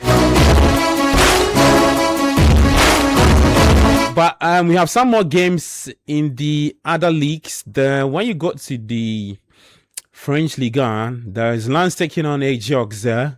It's Lens 1, Auxerre 0. Le Mans will play Brest at 6:45 p.m. Brest. Yes, please. I mean, that's going to be a fantastic game. I like watching Brest. In fact, anytime I watch them play, they've been fearless. Oh, they've actually showcased their true dominance in whatever they do. So it start breast by English. If you say No, it's breast. We say it's breast. We call them breast, and they accept. But you've never done analysis on breast before. Why today? But when was the last time we spoke about the French League on here? So you haven't brought it on board today. You have mentioned it. That's why you have brought the issue of breast against which team? Which team are they playing? Le Mans. Yeah. So Le Mans playing against breast. Yeah. And look, when you in fact breast, they are very fearless, and they are very, very. Can we move on? You remember there was a time I think 2 seasons ago. Yeah. So let me talk about them. They are a good team. What is your problem? This man. Why you've never watched them play? No, but you and I have been. Have you envisaged them standing and observing things? Oh, I think they'll perform. Yes. So let me talk about breast. Yeah, what is funny? Yeah, Minta, you appreciate breast, right? Oh yeah, I like the way they play. Yeah. So look, they can go left, right, center, up, down, and their movement is very telepathic and extremely dominant. Okay. Yes. Can I move on now? You can move on. Okay. Oh, you see this, Manuel? Why you won't comment about breast? I see them a lot, so I'm okay. Yeah, Okay. Is it? You heard about this same thing? They had a player called Brazier. Yes. Mad Brazier, yeah. They appreciate if you look. In fact, when you follow them, they calm your nerves. They make sure you enjoy the game and everything is intact. Yes. The people on YouTube are just cracking up. They are cracking at that board. Coach, you have to move on. No, find out from them. Don't they watch breast? Oh yeah, you can get to me. Those who follow the French Ligue 1, let me know your thoughts on breast, right? Stade Brestois, or breast. Start with breast. All you see is we take on Lyon at the same time. There's Toulouse and Lyon. As for the games today, some way. Troyes are up against Paris Toulouse, FC. We should look Do out you have a Daniel for player there? Yeah, Francis Abu. Oh, Remember he had that terrible injury. So it's possible, very possible that he could end up playing this game. Okay. Because even I think a month after he broke his leg, he was already ready to go. He's had training good preseason. So we should look out for that one. And the same too, because Lyon. That's incredible. Did he break his leg in a different way, or the medicine is just better now? I remember when Shawcross broke Ramsey's leg, and it takes sometimes it takes time. I think it depends on the type of fracture. Yeah. You see, for him, he was lucky that where it took place, Japan immediately they dealt with it there. Yeah. And then those places, they're advanced. More And technology has advanced. Technology and those Jack Grealish, not Jack Grealish. The Shawcross tackle. When was that? That was like 15 years ago. Yeah, I remember. Technology has increased. It has improved. Has improved. Like Demba Ba also suffered a similar one, but they're able to continue. Yeah. And that's why some of the old folks, old players, I've seen them, heard them consistently say that, man, I wish they were still playing. We had those kind of technology back in the day. Yeah. Because some of them, they suffered injuries that slowed them down. Some of them suffered injuries that curtailed their careers. And you look at those injuries, and you look at how it is being done now. Yeah. They could have handled it. Van Basten. Van Basten retired at the age of 28 because of ankle injuries. Now, that ankle would have been patched. Ankle injuries. Yeah. Okay. I mean, Michael Owen, I heard him recently talk about the fact that he suffered a major hamstring tear, and that's what sapped his speed and his like that explosiveness. Yeah, it took it away from him, and he was never the same. I mean, the guy was 20, and he was winning the Premier League goal king chat. He won the Ballon d'Or. And he won the Ballon d'Or. The best player in Europe at the time. And he was, after that major injury, he was never the same. And the worst part was he didn't do surgery. Yeah. Because back in the days, surgery was touch and go. Like, it wasn't concrete, like a concrete option for you to take. It used to be something dreaded, like, hey, you're going to do surgery, especially it scares you even before you get to start. Your Achilles, your hamstring. Back in the day, when you tore your ACL, it was like doomsday for you. But these days, you tear your ACL, 6 months later, the guys are already on the pitch, running around, going through their physical checkups and all of those things. Then the next thing you know, a couple of months later, they are back on the pitch. Okay. We are watching Ipswich. We saw Abdul Fattah Ishaku. He's playing, but wasn't it just recently that he tore his ACL? Yeah. So technology has improved. Okay. In the Italian Serie A today, 4:30, there is Inter up against Monza, and then Udinese will take on Como. Como are managed by Seth Fabregas. Genoa up against Napoli. Parma will take on Cagliari for today's fixtures. And then for the Spanish La Liga faithfuls, you have Athletic Bilbao, who are currently losing to Sevilla. Bilbao have seen a red card. I hope it's not Iñaki Williams. When is even starting that game? Yeah, Iñaki is playing that game. So Bilbao are losing to Sevilla by 1-0. There's a Madrid game to come a bit later tonight in the Spanish La Liga. For the Madrid fans, you can also... They are playing against which team? Yeah, they are taking on Espanyol, 7:30 today. And then 5:30, you have Valencia up against Celta Vigo. Yeah. They're playing home or away? Away. Yeah, taking on Espanyol away. Back to the Prem. Ipswich still playing Sunderland, 77 minutes, still 1-0. Manuel, let me take your thoughts on that game. I have a feeling that this game will end and nothing really will change. Yeah, First game of the season, the two teams weighing up each other and all of that. Yeah, you look like all I can play. I really like the Sunderland away kit. It looks quite different. It looks good. It looks good. This away kit. Yeah. This one. You don't like it? Oh no, The Sunderland kit. I completely dislike it. Why? Why not? Wait, Jesse. I mean, I think Check out the AS Roma jersey. I think it looks different from what they usually have. See, their Normally home it's kits the- stripes there were the red and white. Yeah. So I think it's just a different touch on This it. one, pink and black. What combination well. is that? Ah, Yeah. well, Manuel, your thoughts on There's a school in Ghana that wears pink. SHS. the international schools, No. Oh, no. the government schools. Pink and black. Okay, you go. You got you talking about the game so far. Fatah Isaku off 65 minutes under his belt. I mean, he looked explosive. He looked like the Kamaldeen. Sorry, I said Kamaldeen. The Fatal that we all know, where he. Maldini is injured.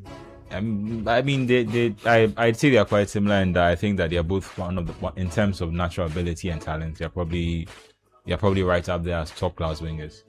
If they could get their end product. Very comparable. People think I'm going too far, but very comparable to someone like Vinicius before Ancelotti. Yeah. Where it's just raw and decision making is a major problem. And I think he had a good outing today. I think there's a reason why Ipswich spend good money on him. Even if they do get relegated, I think he's shown that he can be consistent at the championship level. It's about translating that to the Premier League now, and that's kind of what we want to see from him now. For the first time he came around with Leicester, I thought I had a lot of expectations. He had a really good season in the championship before he came, but when he came up, he wasn't able to show that.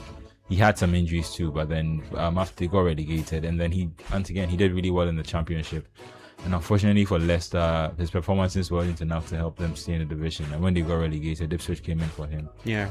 Yeah. And the game itself, like you said, maybe Ipswich might push for a late winner, but I don't think I think both teams, like you said, will be okay with the result. Ipswich are coming back into the division. This is their first game under Gary O'Neill. I think that's for him, so he probably wants to not start with a negative. There's a lot of pressure coming on him, given the job McKenna had done before him.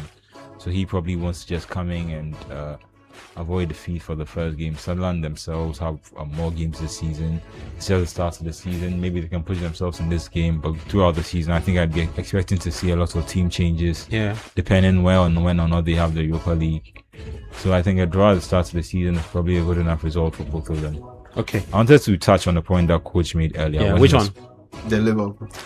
No, the Liverpool one, I'll let it slide. There is also No, attack that one. No, there is also speak for themselves. Which points? It's not about- when we play Hull Is City. it your opinion? It's a marathon. Oh. I'm talking. Which point do you Of want course, to Liverpool attack? will win some. They'll win. They can win tomorrow, but in the long run, come on, Yeah. nobody replaces. So Salah. which point do you want to?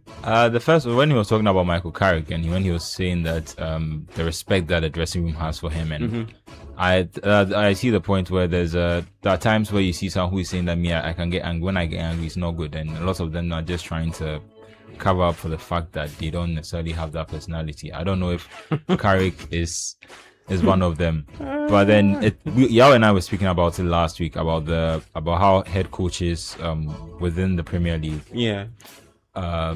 about how they've started changing a bit. And I think we talked about the power dynamic too, and how about the switch from head coach to now manager. Yeah, head coach and manager, and how certain teams are willing to give certain managers more power. And I think we also talked about the dying out of managers, in the sense that managers like Mourinho, in terms of what coach was saying, that he needs to get the player, like almost reapply some of Sir Alex Ferguson's methods that he used to get the best out of players. And I think we're talking about how the modern day player doesn't necessarily adapt or respond to those methods very well. Yeah. And I think the only brilliant factor in that is achievement. I think when a coach comes in, even like what Xabi Alonso has done with Leverkusen, but when a coach comes in and they have, okay, I've won the Champions League, okay, I've won the World Cup, you need to listen to me or you're out of the team. And I think that also helps the managers when it gets to the boardroom level. Because then you see how Rosinia was a coach last season, but Xabi Alonso has come in as Chelsea's manager. Yeah. And it gives you more bargaining power with the players who are under you, who now need to find a way to respect you. It gives them. I don't want to say that they are. No, I don't say necessarily that they will disrespect you if you are not successful. But I like to use a contrasting case of Rosinia and Xabi Alonso. And if you look at Rosinia, after a while, once they realized they were not buying into his methods, and remember when he had the people, they plastered things on their foreheads and they were writing messages all over the place, and very quickly the players stopped buying into that. And you could tell from the performances that they were there, he was not going to have enough time there. Carrick came in off the back of having a successful period last season, and of the fact that he's played for Manchester United before and he's supposed to be a legend there. I just look at some of the examples of the people who have come in and have been legends after. Giggs I think was slightly interim, but he didn't have a crazy run of games. Yeah, he didn't have a crazy run of games. If you look at Ole, who I think is probably the best benchmark, and I always say that Ole should have probably been one of the most respected people in United's dressing room. He scored the winning goal in their 99 Champions League final in a treble winning season for them. He's other than the fact that he played off the bench a lot, which I think doesn't help his rep.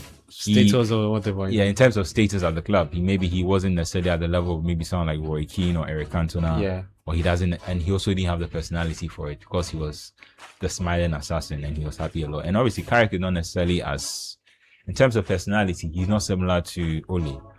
He's probably more reserved than Ole. He's not necessarily always going to show when he's excited or when he's disappointed. But I wonder whether he has the pedigree in terms of United status to demand the respect that he wants from these United players. Okay. Without necessarily having the CV to back it yet. And that's the only thing that worries me about the appointment.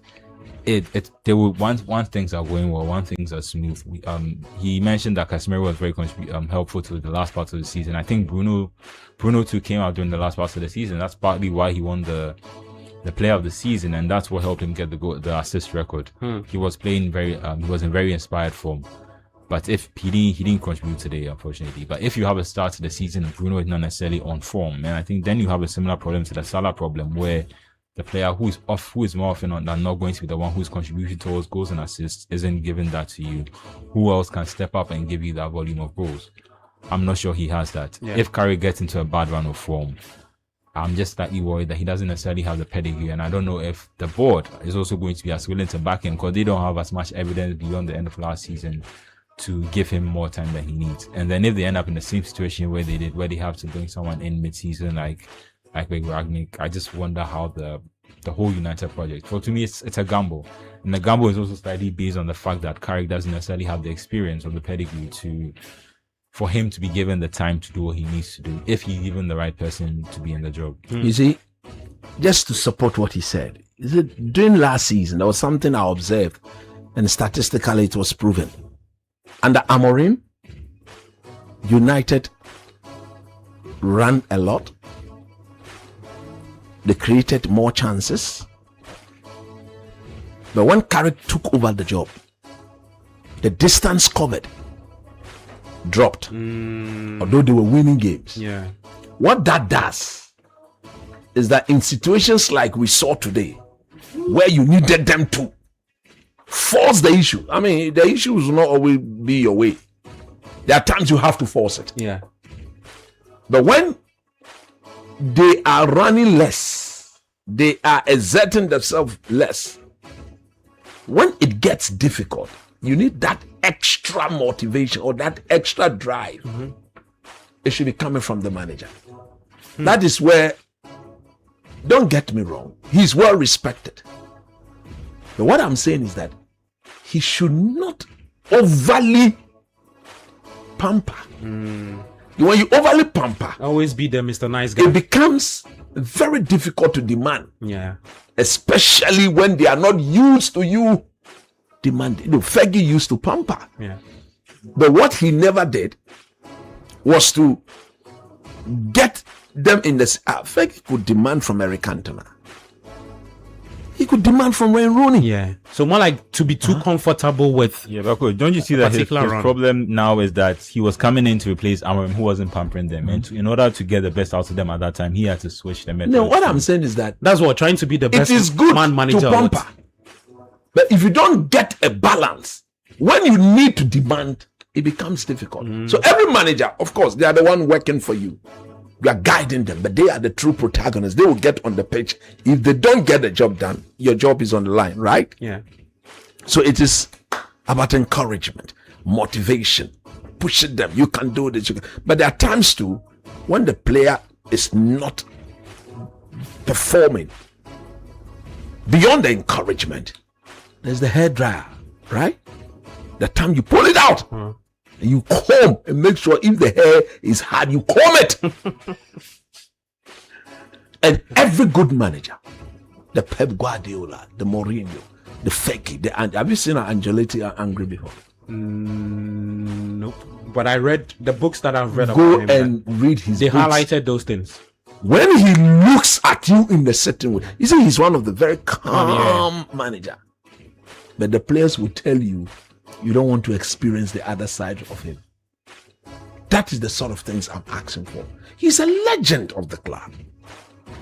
Okay? He's a legend of the club. So what I'm asking that, because of the lack of, did I use the word achievement or experiences, he's not well experienced, he's not achieved yet. As a coach. As a coach, I mean. He's more or less riding on the achievement as a player. Yeah. That is what I am also saying. He should use that to his advantage. Because you were coached by the best manager in the business. Agreed? So you are used to his methods. So I'll be shocked if he behaves like Ole. You know that Ole will come and then he will come and pamper when he blather. He will come to the press conference and come and apologize to Marcus Rashford. You remember those things, right? Michael Carrick shouldn't get himself in those positions. Fergie would never do that. I don't So know. he is lucky enough to have achieved as a player and to have experience. I'm told by Evra and Co that the only player who didn't get Alex Ferguson's hair dry was what? Paul Scholes. I see. Every player Got it. tasted it. And Evra said that there was a time they all know that this one day Scholes will get the hair dry. When you go to the dressing room, they all say, hey, today, dear. All of them, they were excited that for once. The man came. He fired those he was fired. Said, give the ball to Scalzi. Scalzi's control the game. Give the ball to Scalzi. There is a goal for Ipswich. Finally. Looks like the Brian away with 3 points against Scalzi Sunderland. controls the game. Ipswich 2, Sunderland 1, 89 minutes. 1 minute to hit 90.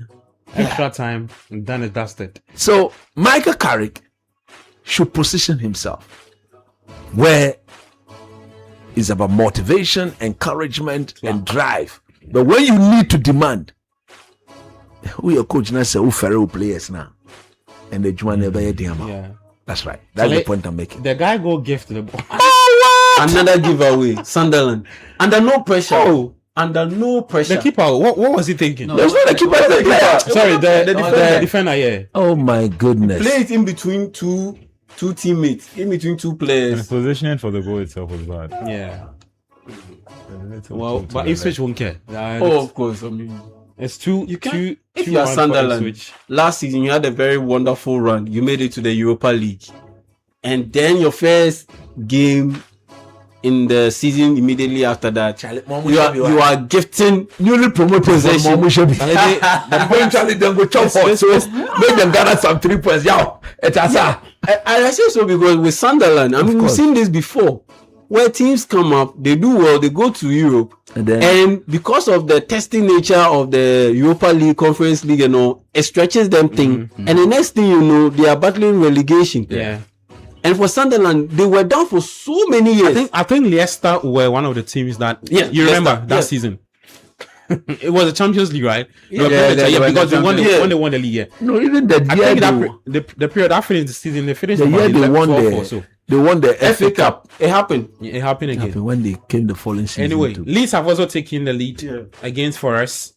Anton Stach with that goal for Leeds United. Leeds United, they are underrated, but they are a steady start. And I ever look at some of the signings they've made this summer with Trafford and Wilson. I think they're operating like an established Premier League club. This is like a third goal. No, he has so many pictures to do.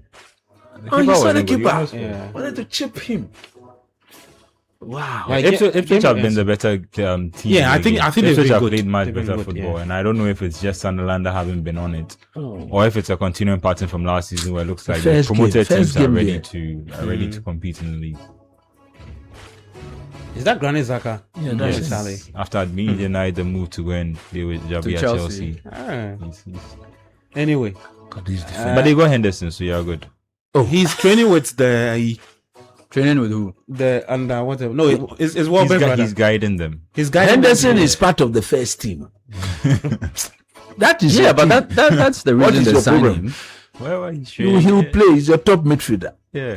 Henderson is Chelsea's top midfielder. They say Casemiro and Cody are inexperienced, so they bring a 38-year-old man to come and solve the problem. Nathan from Kaswa says, Gabby, please allow coach to talk about breast. We all love breasts. Today we'll be watching more of breast. Everybody should watch them. They are a good, solid team. It says, why is your coach nerves, they will so comfort serious you about the team breast?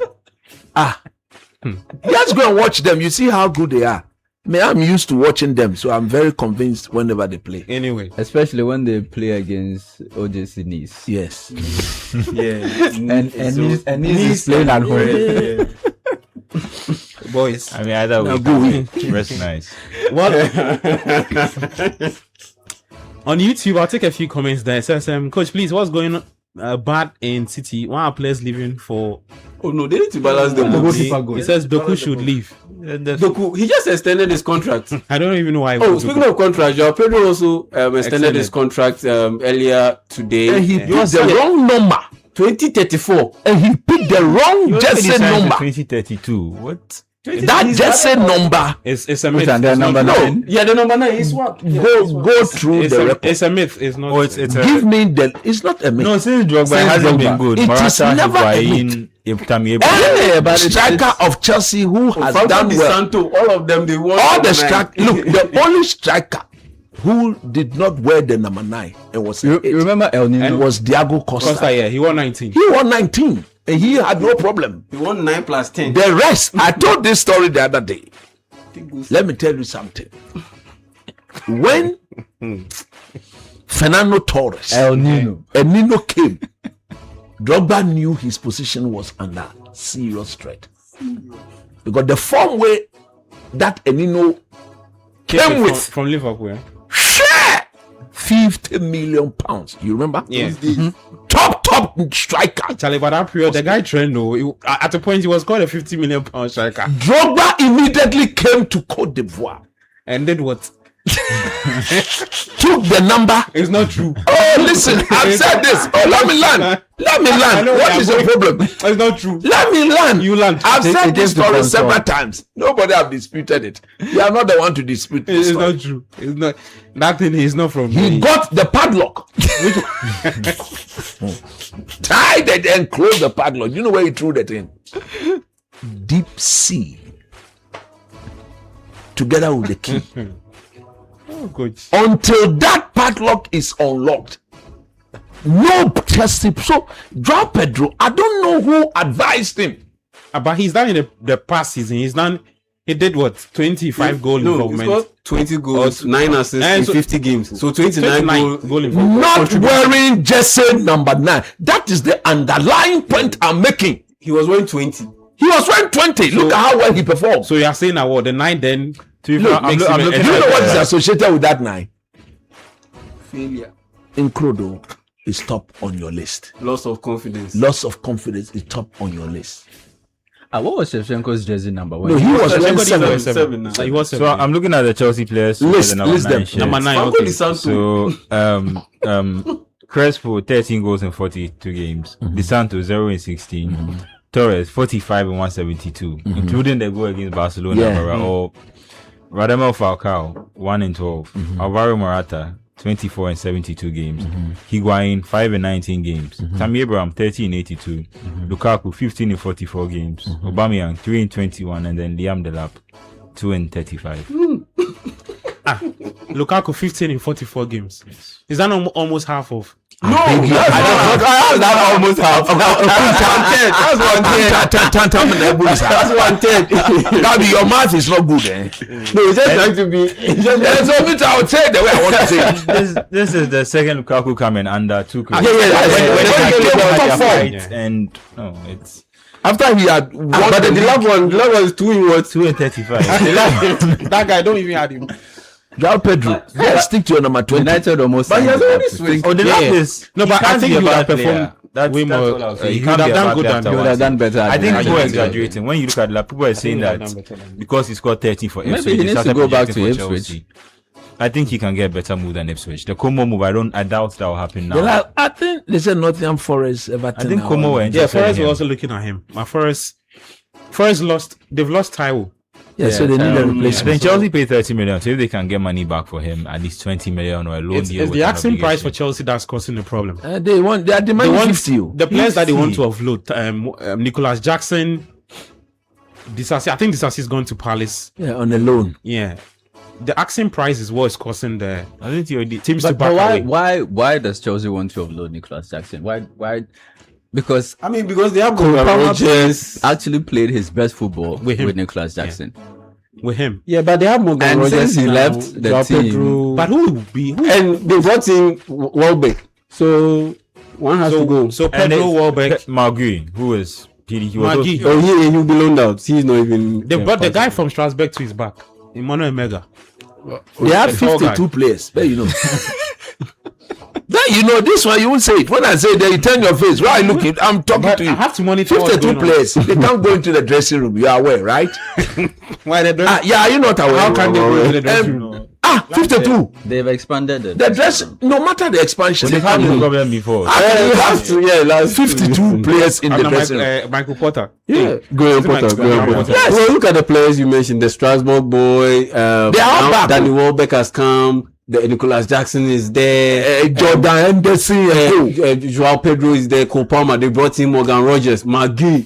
You have a lot of. Tosin is still available. Yeah, Tosin is still there. Now, the last Oluwa earlier Bebe this Top. week, they had to train. They have started training away From the team. from the main team. Forcing them to sack them by More or less. force. But they still What's the strategy though? Yeah, but Not that's just going to Napoli. Napoli. But they still want to strategy. Napoli. Buy all these players and hope that the initial strategy from the top hierarchy was to Was Bluco, assemble right? Bluco, assemble the best young talent.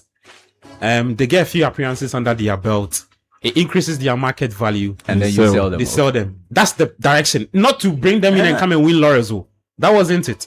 Up until when Alonso took charge, and then they said, okay, now they've changed the transfer policy. And how well did they do selling of these players? did Because quite I remember well. when They they did first quite came well. in, Quite well. when they first came in in, selling, they were doing okay. they were doing okay selling off the dead. I remember they sent No, they sent a lot of them. a lot So of they, these players. they bought some of them quite cheap. So someone like Madueke, they were able to get good money for him. Yeah, Madueke, they got good money from him. Not just him. They actually Yeah, there are a lot of in selling, players. offloading, they were doing okay. Yes, like but then when the those player were comes, established players they were selling. No, so Like the players, Benjamin the Mendy players and who all come in after a season, they like someone like Madueke, he came, he spent a season there, they were able to move him on for money. Someone like the lab, they're trying to do the same thing. He's come, he didn't perform as well, but they can also move him after a season. They did the same thing with Garnacho. And then they Garnacho comes in for 40 million. They've loaned him, I think, with a an option to buy for I think about 45, 50 No million. one is going to buy. 45-50 million. Man United also has a buyback clause. We take part of the money. I think they tried the same thing with Sancho, but Sancho didn't want to stay at United when he came off his loan. It's possible that Enzo Fernandez, if he goes to Man City, Chelsea could They get paid too something. much for him they'll initially, get- but they'll someone get- like they'll get Enzo, good they would have money. made money off him. Okay, so the Everton game has ended. Big 3 point for Everton, beating Crystal Palace 3-2. 2-0, sorry. The other game too between Leeds, Forest 1-0. Ipswich also beating Sunderland 2-1. And then You know, week 3 is Anyway. Arsenal versus Chelsea, right? But I'm just reminding you. reminding me. Yes. But why are you reminding me? Chelsea will be going into Chelsea have even played their first I'm game. shocked. Their first game is on It's on Monday. Monday and you already jumped to No, it just came to mind. It just came to mind. Okay, there's a Chelsea ad on TV. So. Yeah, when I saw it. guys, let's do a wrap up on the games that have ended.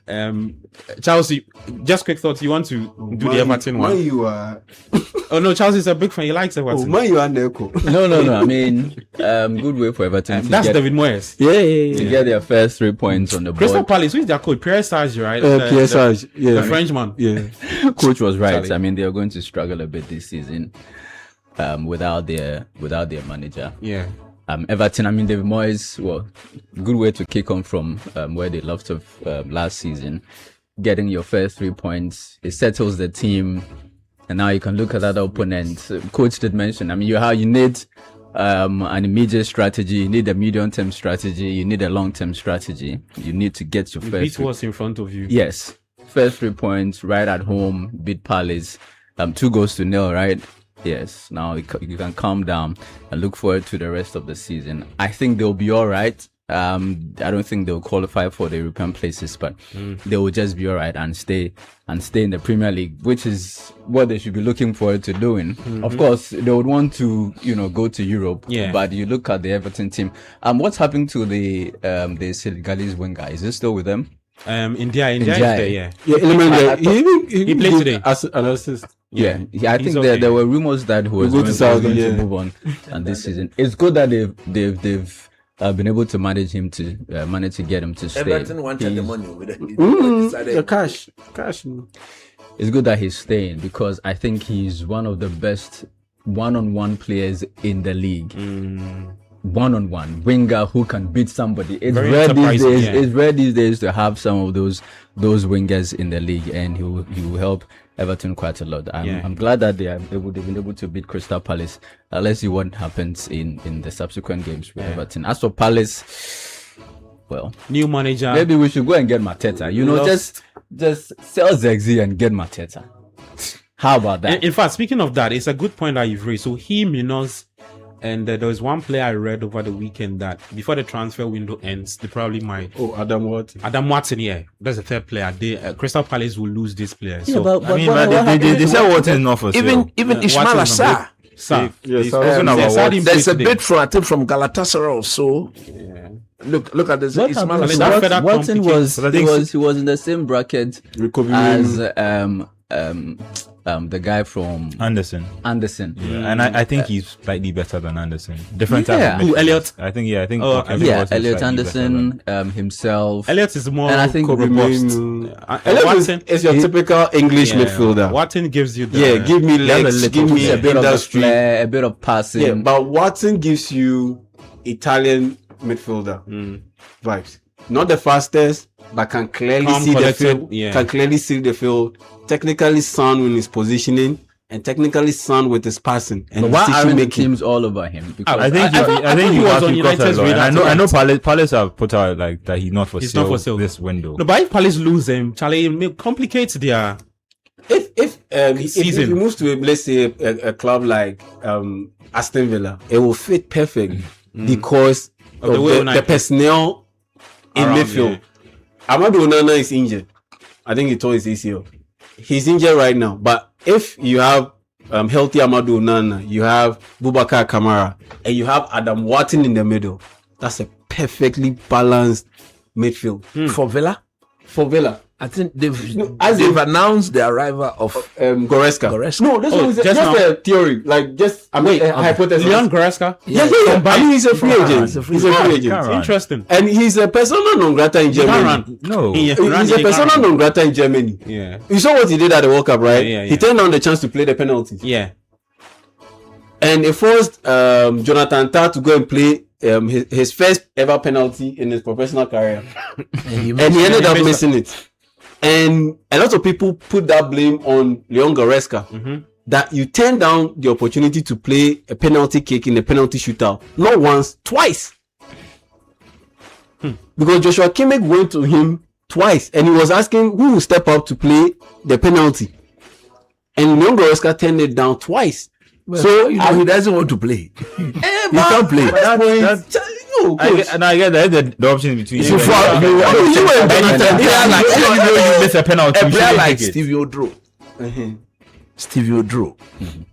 He was very good. Yeah. But he never liked playing penalties, right? Yeah. And when he was compelled to play the penalty, you remember? You may kiss the cup. He missed. 2004. Yeah. Yes, he missed. The Confederation. He missed.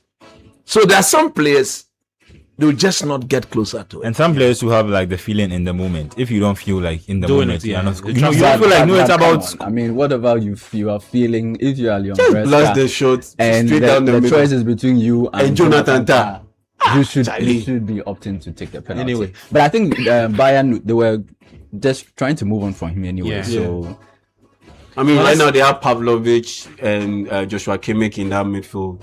And they also have Konrad Laimer. Yeah. Who can play has played practically he played the is he a left second back half or he's of the season. No, he's been used as a right back.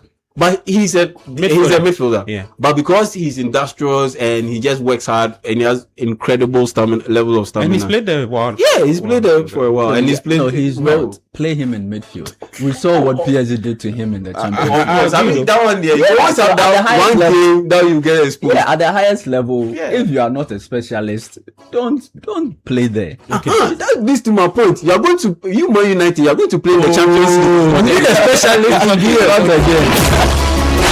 Well, let's jump on to the next game. It's at the GTEC Community Stadium. It's Brentford up against Spurs. This is a game I would really want to watch. Very good. Let me just run you through the starting 11. Who is starting for Spurs? If you're looking for Kudus, he's not even on the bench because he still has to go through that phase. But for Spurs, it's a 4-2-3-1. 4-3-2-1 formation. New manager Roberto De Zerbi. Keane in post, a back four of Robertson, Senesi, Paul Van Hecke, and then Gray starting for Archie Gray starting for Spurs. A midfield three, they've got Gallagher, Sandro Tonali, and then Lucas Bergvall. Matthias Tel is in there, and then Mickey Moore together with Richarlison leading the attack for Spurs. On the part of Brentford, it's a 4-2-3-1 formation. Calvin Kelleher as imposed for Brentford. Back four of Coyote, Anja Collins, and then Luis Porter. Midfield two of Jensen, and then Sangare. Kevin Schade starting, Janelle Ouattara, and then Jamie in test favorite striker, Igor Thiago. They took this guy to the World Cup. Igor Thiago ahead of João Pedro. Yeah, but he ended up playing one game. One game, yeah. He didn't play the next game. There was I remember that game. As soon as he played the part, I was like, this guy, Ancelotti will start you in the next game. Igor Thiago. Brazil are moving the ball from the back to boy, he just kissed the ball away. I mean, but if you take into consideration his performance in the league 2025-2026 it boils down to I know the penalties are goals. Do you know how many penalty goals Ronaldo scored in 2008? I mean, you see, but that one we can see the quality. No, we can see the quality. That backs up the trend. How many goals in the Premier League? The Premier League he's got like what 20? I think it was about 21. 21. He's got 21. Yes. 20 goals for a striker in the Premier League. It's good, but how the came from penalties? It's the most difficult league in the world. So yeah, if you're going to the World Cup, yeah, I always say the penalty is a factor. Like people, it's not about the difficulty of the penalty. The fact that when I'm comparing to other people in your position who do not have the same, I'd say, privilege. Skill set or no privilege. You take penalties for your team. João Pedro doesn't. Let's assume João Pedro doesn't necessarily take penalties. It's Cole Palmer. He doesn't take penalties for Chelsea. Yeah. Mm-hmm. If Brentford are given 10 penalties and Chelsea get 10 penalties, so that's a specialty you think Ancelotti looked at. I mean, I know the way. The reason why I honestly believe they, aside the goals that he got the pick ahead of Joao. Thank you. Ahead of Joao Pedro. What do you say? Physical presence. Yeah, okay, so a different profile player. And it's very similar to the reason why Ivan Toney was selected for England. It's along the same lines. If he gets a penalty too, he's handy. But I still think choosing him and Endrick over Joao Pedro, an informed Joao Pedro, who has shown that since the Club World Cup, even to this preseason, he's been in really good form. That Brazil, they currently they're a dysfunctional team, so it doesn't matter. If you look at the fullbacks with Alexandro and it doesn't matter. Even if they had, Danilo. How can Danilo be your right full back in 2026? Even if they had Ronaldo up front, they'll still struggle. Anyway, let's talk about the game to come. Brentford, Spurs G-Tech is what's the guy's name? I'm trying to get the Keith Andrews. Yeah, Keith Andrews. Set piece specialist against De Zerbi. I'm looking at this formation. I'm thinking about Kudus. This if it's set up. But the Mickey Moore guy, he's had a really good preseason. Yeah, but and I think he was on loan last season. Is that he's back? Is it taking Kudus' place? Oh, no, hell no. But no, I mean like if Kudus was starting today, that's where he would be. Yeah, that's where he will play. And I'm looking at the formation because I'm looking at a situation where and how Kudus can be part of this team. And I look at the 2-man set behind Richarlison, and it's Matthias Tel and Mickey Moore. So let's say all the players are available. Because I know then you consider Savinho to who is coming. That's where I have an issue. So if you have a situation, should be replacing Matthias Tel, and then and then Mamouche. So if you have a situation where those two come in, it's very plausible that Mamouche and Savinho take up those two spots behind Richarlison. And then you ask yourself, where does Kudus? They use Mamouche. Or you can do Mamouche as central, as a striker. Fernandez who comes in for Begua, right? Yep. Yeah. And then and that's why I think Javi Simmons is actually the person who takes Gallagher's position when he's fully fit. Simmons or maybe Maddison. But I think up front at a point you can do Mamouche, Savinho, Kudus. Yeah. Yeah. When you are starting without necessarily an out and out striker. Yeah. So Mamouche to the middle, Savinho and Kudus operating behind him or alongside him. But I think what Kudus has over someone like Savinho is that Kudus would get you goals. You know, Savinho, he's a good winger, but he's not a goal threat. Yeah. Kudus is. In the final, that I think Kudus has that is what will work for Kudus. I think he'll get games. And the thing is, the James Maddison, Javi Simmons, because Javi Simmons now should Tottenham get Savinho and Mamouche, Javi Simmons wouldn't be taxed to play out on the wings. He will play centrally and be in straightforward battle with James Maddison for that role behind the striker. Yeah. And James Maddison, his injury issues will always give an opening to another player. Okay. And that's where I see a possible chance for Kudus to be part of this team moving forward, because Javi Simmons tore his ACL, so he'll be out for a while. So if Kudus can recover quick, I mean, Roberto De Zerbi said that he's very close to returning. So maybe the next. So let's say next month. Okay. Let's say next month. Midway through next month. But he can do before the international break. He's back in training. So. No, I'm saying he can play before the international break. No, the international break is around September 20. Yeah. I think it would be best if he comes after the international break, because players will be returning from the international break. You want to rotate your squad a little bit. So I think that would be the best time to bring in Kudus. Yeah, that would be the best time to. But you look at this squad, and you understand why Tottenham Hotspur spent a lot of money. On players, because look at their injury list. Pedro Porro, knock. I forgot even. Papisa, They thigh injury. still there. Kudus, thigh injury. Xavi Simons, cruciate ligament. Mickey van der Ven, muscle injury. Kulishevsky, knee injury. Odobet, cruciate ligament injury. Charlie, but what's taking Kulisevsky? I mean, His knee is almost damaged. His injury is a major. If he was playing, let's say 20 years ago, he would have been ruled out completely out. That yes, you are done. You are like retired. You can't play football again. But now, because of technology, they can manage the situation. But it will take him a long while before he gets back. And despite they making major improvements, I understand why they still want to go get Mamouche and Savinho, because if you have Mickey Moore starting and Matthias Tel starting, I understand why they want to go in for these guys. And people are still shocked how and why Tottenham Hotspur are able to cough out such major money to bring in these players. Look, for the past 6-7 years, Danny Levy was more or less hamstringing Tottenham Hotspur from being able to spend in the transfer what a lot of fans wanted, per their financial capability. So if you check your average Tottenham Hotspur player, his average salary was lower than his contemporary. So Harry Kane, his salary was lower than his contemporaries. Kyle Walker, all of their star players who ended up leaving, they left because one of the reasons was they weren't winning a lot of trophies. But on a personal level, they weren't getting paid as much as they deserved. So Daniel Levy was running a very tight budget, a very tight ship financially. So they were making money on the side because they weren't paying a lot of money to buy players. And they weren't paying a lot of money in salaries.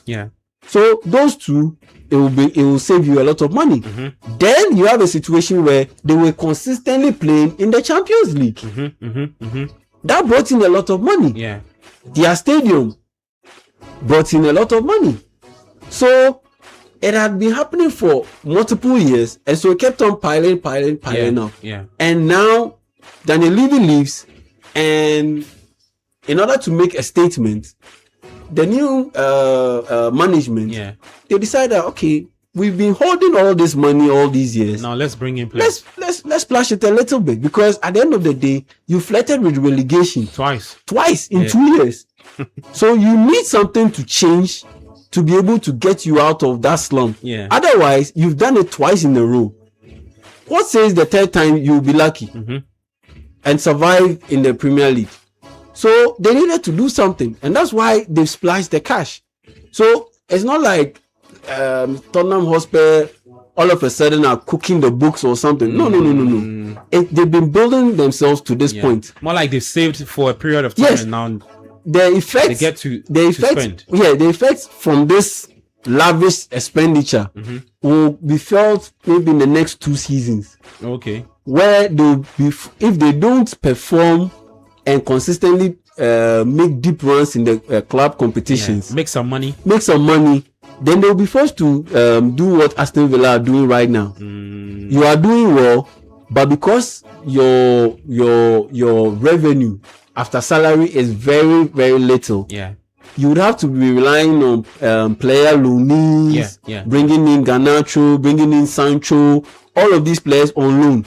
Disasi, all of these guys went on loan there in order to be able to balance the books. So for Spurs, now they are okay financially, but in the subsequent years, if this De Zerbi experiment doesn't work, they will be in hot waters, because at that point it means that you've missed out on the Champions League. You're not getting that top level money coming through, and you have all these huge salaries that you have to take care of, and in that particular situation, you have to balance the books. And so it's very plausible that if they don't get it done right, Matheus Fernandes, for instance, he could be on the move again.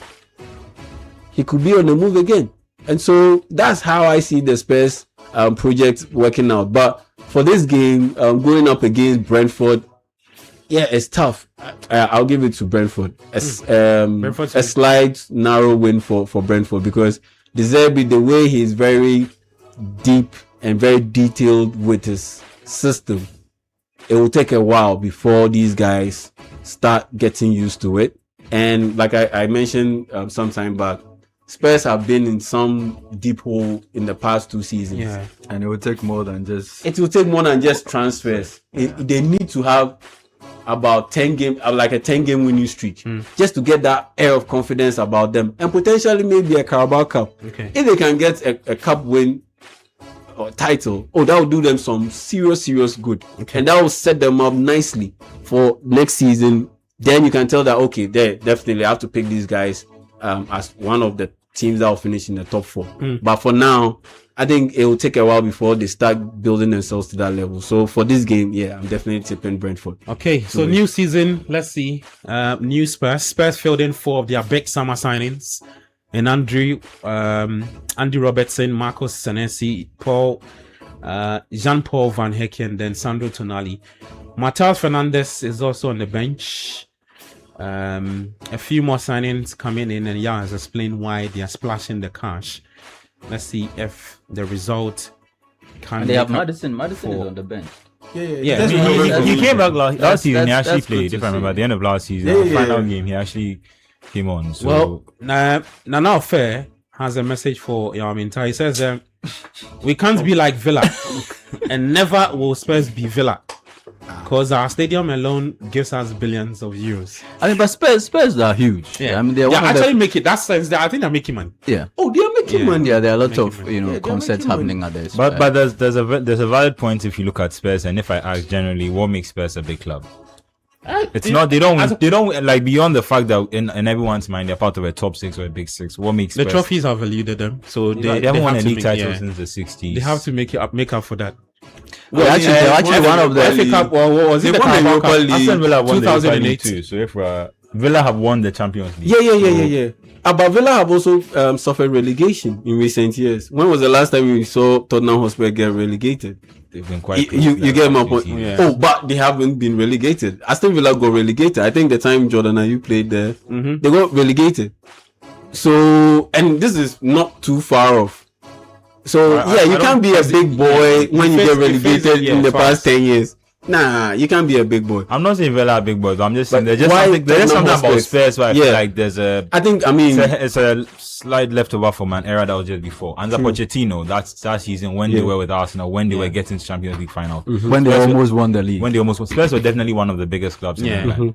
Now, if you look about the last week, they finished 17 twice. Okay, they won the Europa League. So, I'll give them that. So you think Villa are I'm not saying why is it that? So let's say if you look at that run that they nearly won the league and what Pochettino did with them also in the Champions League. So that run, if they were able to be consistent, so let's say I'm doing a top 4, top 5, top 6 consistently. So then they were behaving like a big team. Okay, then you can put them in that conversation. Yes. Okay, so I'll give you that. So he's saying that since that period, they haven't exactly matched that period. Yeah. But why are they still considered a top level team? I get you. And for me, they're not constantly qualifying for the Champions League. They are not competing for trophies every season. So why are they considered a big boy, a big club? And for me, it's simple. Because one, the city you are playing in matters. The rivalry with they are in London. London is one of the biggest cities in the world. That's one. Villarreal has been playing Palace in London. Yeah, Brentford in London. Let me finish. Yeah, Tottenham was where they are in London. Villarreal has been winning Europa League, playing Champions League semi-finals and all, but they are still not a big club. Yeah, because you play in a tiny town in Spain. How can you be a big club when the location matters? That's one. The profile of the players, it matters. You are talking about Marmoush potentially joining Spurs. He's Egyptian. A football powerhouse. You get my point. Kudus is on the bill. Ghana, a football powerhouse. You get my point. Yep. You have Cristiano Romero, who up until last 2 weeks was part of this team. He's won the World Cup. All of these factors, they come into play. Okay. That's why Crystal Palace, Matete and Co doing so well for them. It was a big deal. Eze getting a call up to the England national team when he was there, it was a big deal for them. When was the last time we had Crystal Palace consistently being in the headlines? They won 3 trophies last. It was exactly Up until because time. they were winning trophies, and they transferred a player called Michael Olise to Bayern Munich. Yeah, and that shot. They transferred a player called Eze to Arsenal. Philippe Mateta got a call up to the French national team of all national teams. Lacroix got a call up to the French national team, played at the World Cup. So all of those things come together and make you a big club. Then you have to look at the history. You have to look at the history to that too. Because Crystal Palace, if that counts, take Oliver Glasner out, they hadn't won a title at the top level before in their history. Yeah, they had never won a title ever before in their history at the top level. So yes, they've had 3 titles in the past 2 seasons, but obviously they can't rub shoulders with Spurs. Okay, because Spurs have won before, and now they've added the Europa League too. So for me, that's what leads to a club getting the tag, oh, big boy, you know, they are a big club. And on top of that, the finances, your fan base. Yeah, I mean, how many, do you know of any Crystal Palace fan in Africa? Yeah, the players that have played for the club. Yeah, I mean, they also had. Yeah, that's what I mean. Yeah, so all of those things matter. And it's Very relative. great Because I'm looking at how to call it, reading here from when the Premier League was created, and it says spearheaded by the big 5 of Arsenal, Manchester United, Liverpool, Everton, and Spurs. Yeah, and if you look at a team like Everton, it would be funny now to think that Everton were considered one of the big clubs. yeah. But I just think it's because of an extended period they've been mid. I mean, not necessarily mid, but they haven't been able to chase the titles. But up until recently, they've been so far away from relegation that they can still be. They've been able to gather the Premier League revenue year to year as it's got bigger, and invest that in their squad, invest that in their players. But in terms of what we consider a top club, I think Spurs are actually falling further behind. The trophy. And just a quick one, let me ask: when did Chelsea become a big club? It was after the Mourinho era. Yes, the Mourinho era. Yeah. It was after the money started flowing in. The Abramovich era. It was after the money started flowing in.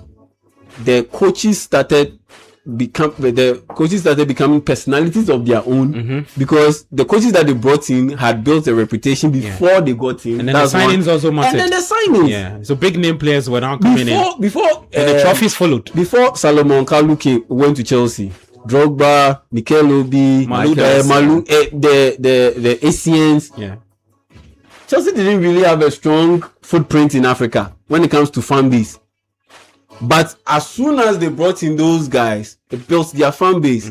Then you couple it with the wins that they got, the personality of the coaches that they brought in, the personality of even their owner, the personality of the coaches that they brought in, their reputation, then the fact that they were operating in London.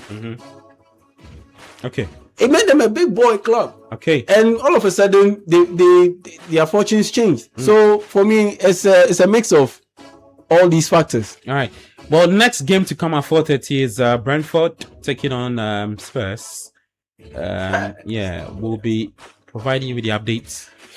But at 4:30, you can call us 0549 986 996 0539 986 996 0549 986 996 0539. I mean, you can call us now 0549 986 996 0539 986 996. Let me run you through the results again, just in case you've not had time to grab your phone and check the results. Today it started with the Hull City game beating United by 2-0. There was the Everton Crystal Palace game to start off the 2 p.m. batch of matches. Everton beating Palace by 2-0. Ipswich also beat Sunderland by 2-1. And then Leeds went all the way to the City ground to beat Forest by 1-0. Yeah, that for me is the biggest show. In the next 2 minutes, you have the next game, which is at the G-Tech Community Stadium. Brentford versus Spurs. Keith Andrews up against Roberto De Zerbi. Let's see who wins it for the final game in the EPL. But you opened the lines already. Yes. So phone line is activated already. I'm sure it would be hijacked by the United fans. For the French League, I'll update you real quick. Lines are taking on Auxerre 2-0. Okay, let me talk to my first caller. Emmanuel, welcome to 97.3, the Republic of Football. Talk to me. Hello? Gabi Milito. Maji. How far? Charlie, my heart is broken, but I'm eating fufu. I don't care what United do with their team again. You over me. You are invited. But it's just match day one. How he over you? 37 more games to come. I think you are invited. Thank you. I'm eating fufu with Ghana soup. Thank you. Can you feel it? Can I? Hey, Ima, talk to me about your team's loss and stop misbehaving. See, we know our problems before the season ends. And you see, as I was saying, panic buying after this match, you see the panic buying the way back. See, you know, you need a left back. You need a number 9. You need for this a DM. But this one digit billionaire in the coach boys. One digit billionaire. Tell the team to this categories and so that they can buy players. They don't know. Five players to problem. See, we are busy for. Now I don't care what they do with their team again. All right, thank you, Matt. Let's take to our next caller, Israel. Hi, Israel. Welcome to 97.3, the Republic of Football. Where are you calling us from? Hello, is Israel there? Yes, I'm calling from Tema. Okay, what team do you support?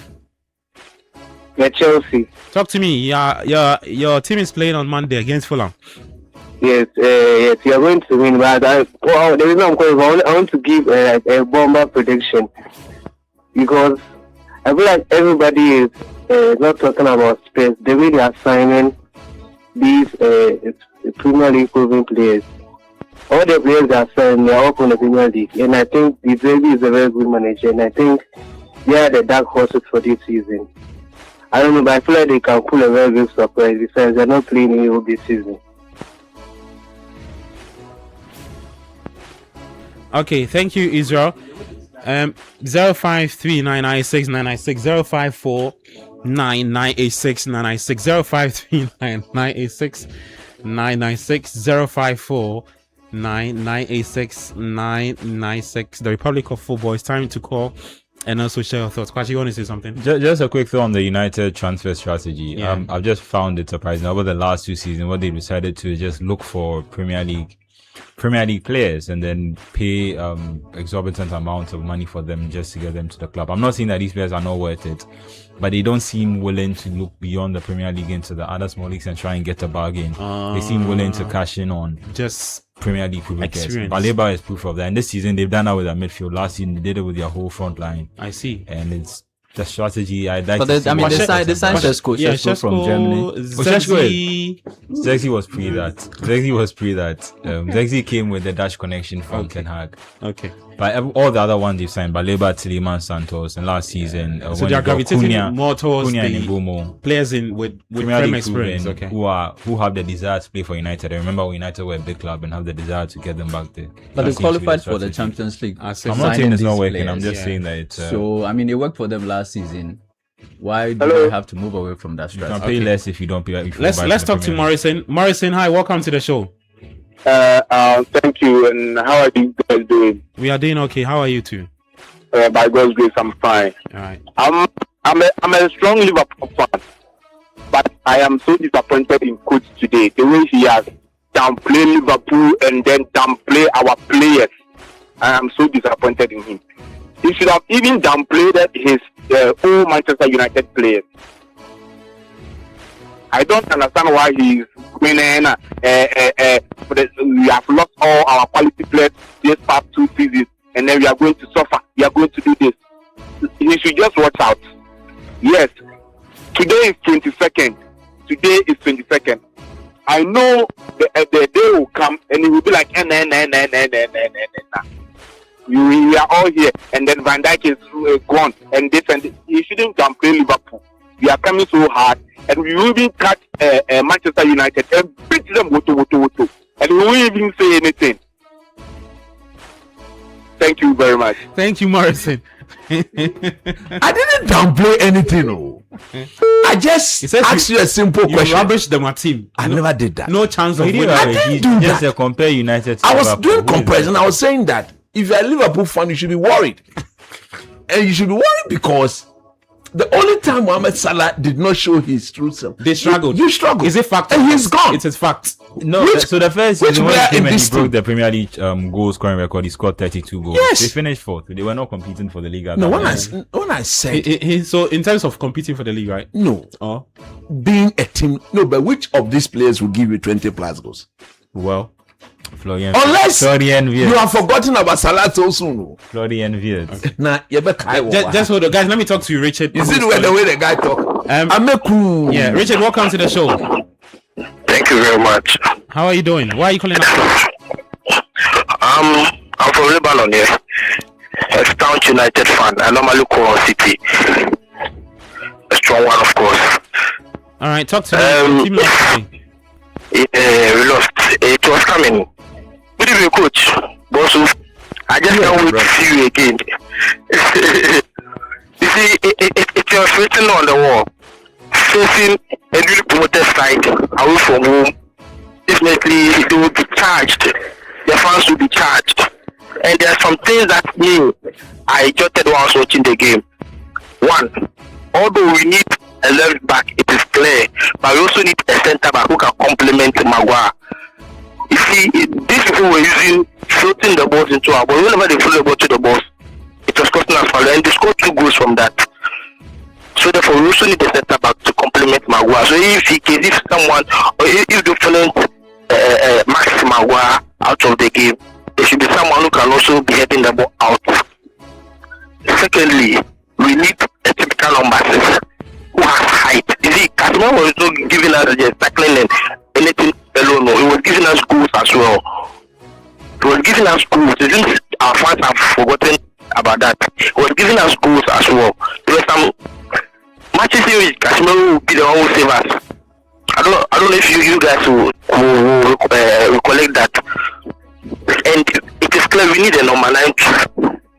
This game, I won't blame the players. I will blame Carrick for starting Dogu at the left wing. I'll blame Carrick for this loss. But it is a wake up call. It's good. To me, it's good. Let us lose. You lose so that our owners will think sit up. See, under Ferguson and Wood were there. When Ferguson needs some players, you know, I need this. They are not Panakoto, no the night president, never. But after Ferguson left, I don't know. These are sporting directors and our leaders. They will be dilly-dally about the deal. Then the season will start. Then we will lose our first or second game. Then panic buys. It still happened to Casemiro last 3 seasons. The same thing. We lost our first game or second game before Casemiro came in. It's just happening. So to me, I was seeing this loss. And it's okay. Our fans should relax. It's good. We have 37 matches to go. We can still make it into the top. To me, I don't see us winning the league, to be frank. But at least to make the top 4, to maintain our position there, we can do it. Thank you very much, coach. I got to you. Thank you, Richard. 053996 0549986996. You can also call us and share your thoughts with us. The Republic of Football on 97.3. I'm Gabi Affair. Coach Christopher Nimley is here. Yaya Jeminta. Manola Angelo Kwanche and Charles Owusu Kumi is also here with me. If you want to text, feel free to do so. 0539986996 0539986996. If you want to call, you can also do so on 0549986996 0539986996. Let's talk to Shaibu. Shaibu, welcome to the show. Thank you, Gabi. Good evening. Good evening. How are you doing?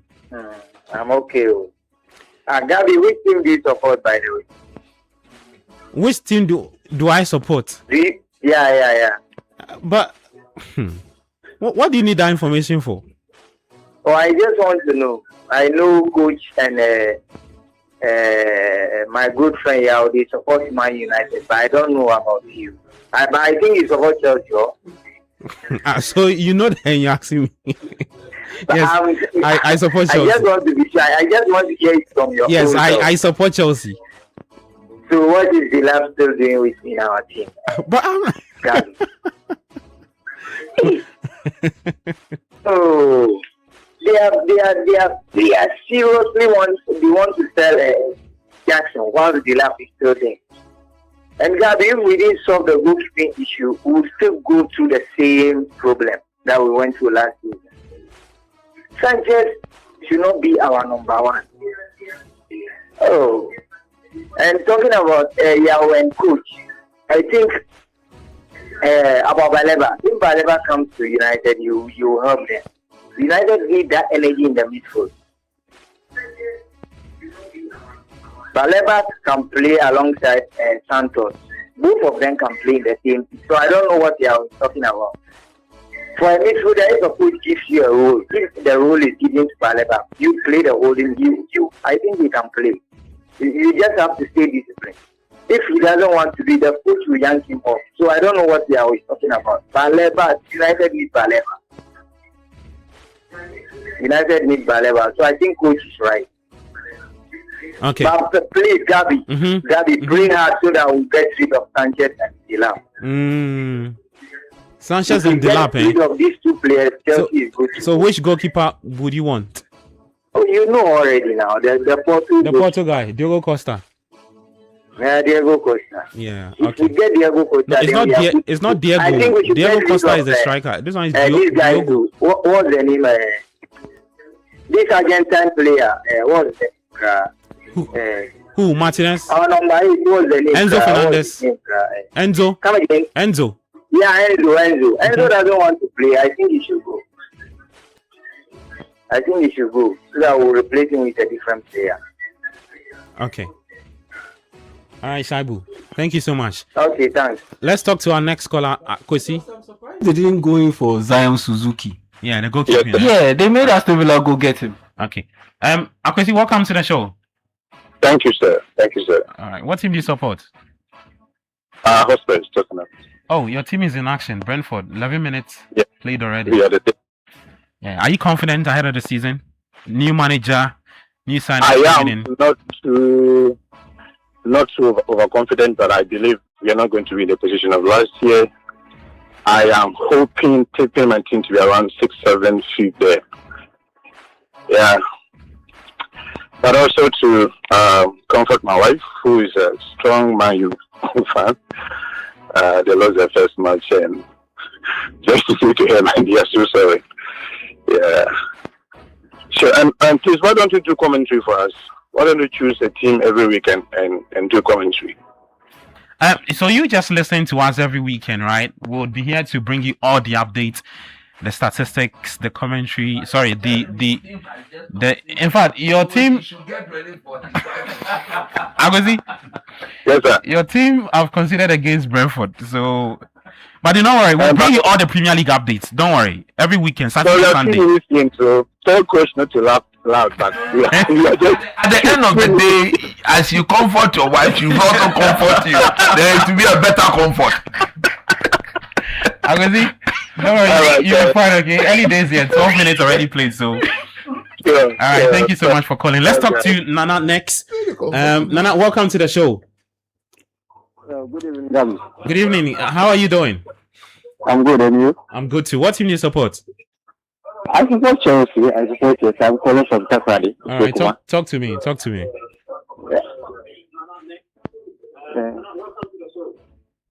Hello? Yeah, I'm going to say you have to turn down the volume of your radio set, okay, so you can speak to me.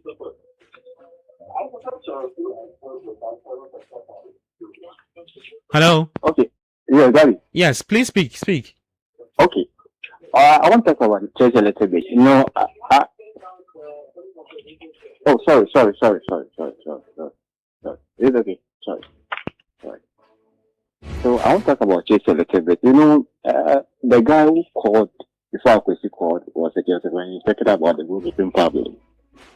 And I think it's true. We have to get the Costa from Porto to come and just be our number one, because Sanchez, although he's a very good goalkeeper on a very good day, but the consistent basis that's going to be a problem for us. And also, I want to talk about Man United. You know, coach is panicking. You know, yes, a lose of 38 matches. The coach is trying to do everything Harry Maguire, and he's even comparing Maguire to Vidic, and he should be very aggressive, very good in there. Because this last year, just playing me foul. We can't put up Australia. We are one. Elta. Mami candidate. The man is 30, soon to be 34. His best years are gone. If you are the coach, will you still be relying on Maguire? His best years are gone. When I say Maguire doesn't want to, that's a fact. Yeah. Nana, so well understood, right? Yes. Okay, thank you so much. 0549969996 053986 Let's talk to Bernice. Bernice, welcome to the show. Yeah, good evening. Good evening. What team do you support? I support United. Okay, your name is Bernice, right? Nah, Dennis. Dennis. Okay. Bernice. Yes, I needed to be sure because I was expecting to hear a female's voice, but No. yeah. Okay, Dennis, talk to me. Yeah. The situation at United is that bad.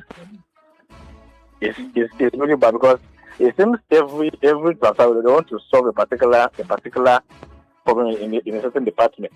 Last season or last transfer was the attacking forward. In some extent, it seems he has been sorted a little bit. And this summer, they said is the midfield. And if you watch, our defense is that bad that we are just one injury away from a total disaster. Our two reliable centre backs, that's the Belit and the Martinez, they're injury prone. And if I should rate them going through the season without injury, I'll give Belit 3 and I'll give Martinez 2. So the back there, we are very, very bad there. But I think the owner is not even looking at that side. They're focusing on the midfield, which they've done pretty good a little bit this transfer window. But the defense is very, very bad. So it's that bad at United. So we'll have a very long season this particular season. It's that bad. But that's the coach. Thank you. Thank you so much, Dennis. 0539969996.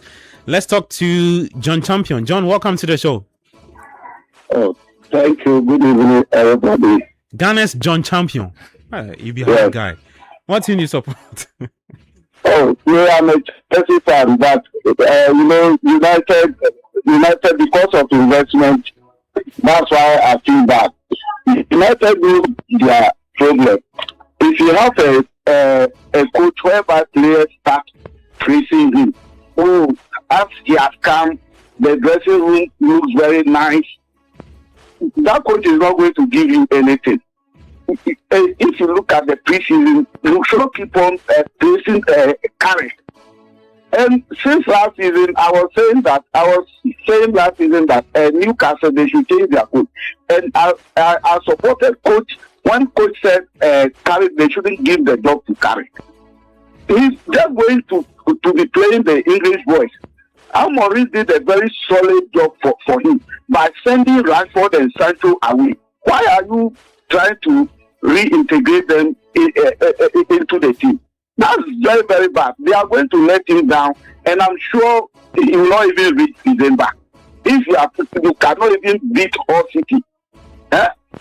Look at the players that Amorim were demanding. It's the same players that they are buying this season. So, to be frankly speaking, the board was so unfair to Amorim. They shouldn't have let him go. This coach were looking for this player. Give it to him. Carrick is just there for temporary reasons. You understand? Thank you for giving me opportunity. You are welcome. 0539969996 054996 996 97.3 The Republic of Football. Let's talk to our next caller. Hi, and then where are you calling us from? Hello. Hello. Yes, your name, please. Where are you calling us from? My name is Awenam, and I'm calling from Amanso. Your name is? Awenam. Awenam. Okay. Talk to me. Yes, please.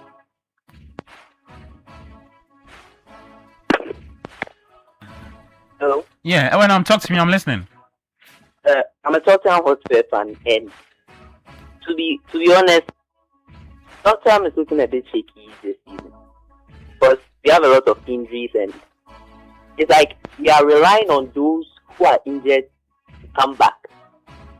When I look at the Tottenham Hotspur team, we really don't know what we are doing, because we spent big money this season, but it looks like the only place we have really fixed is our midfield.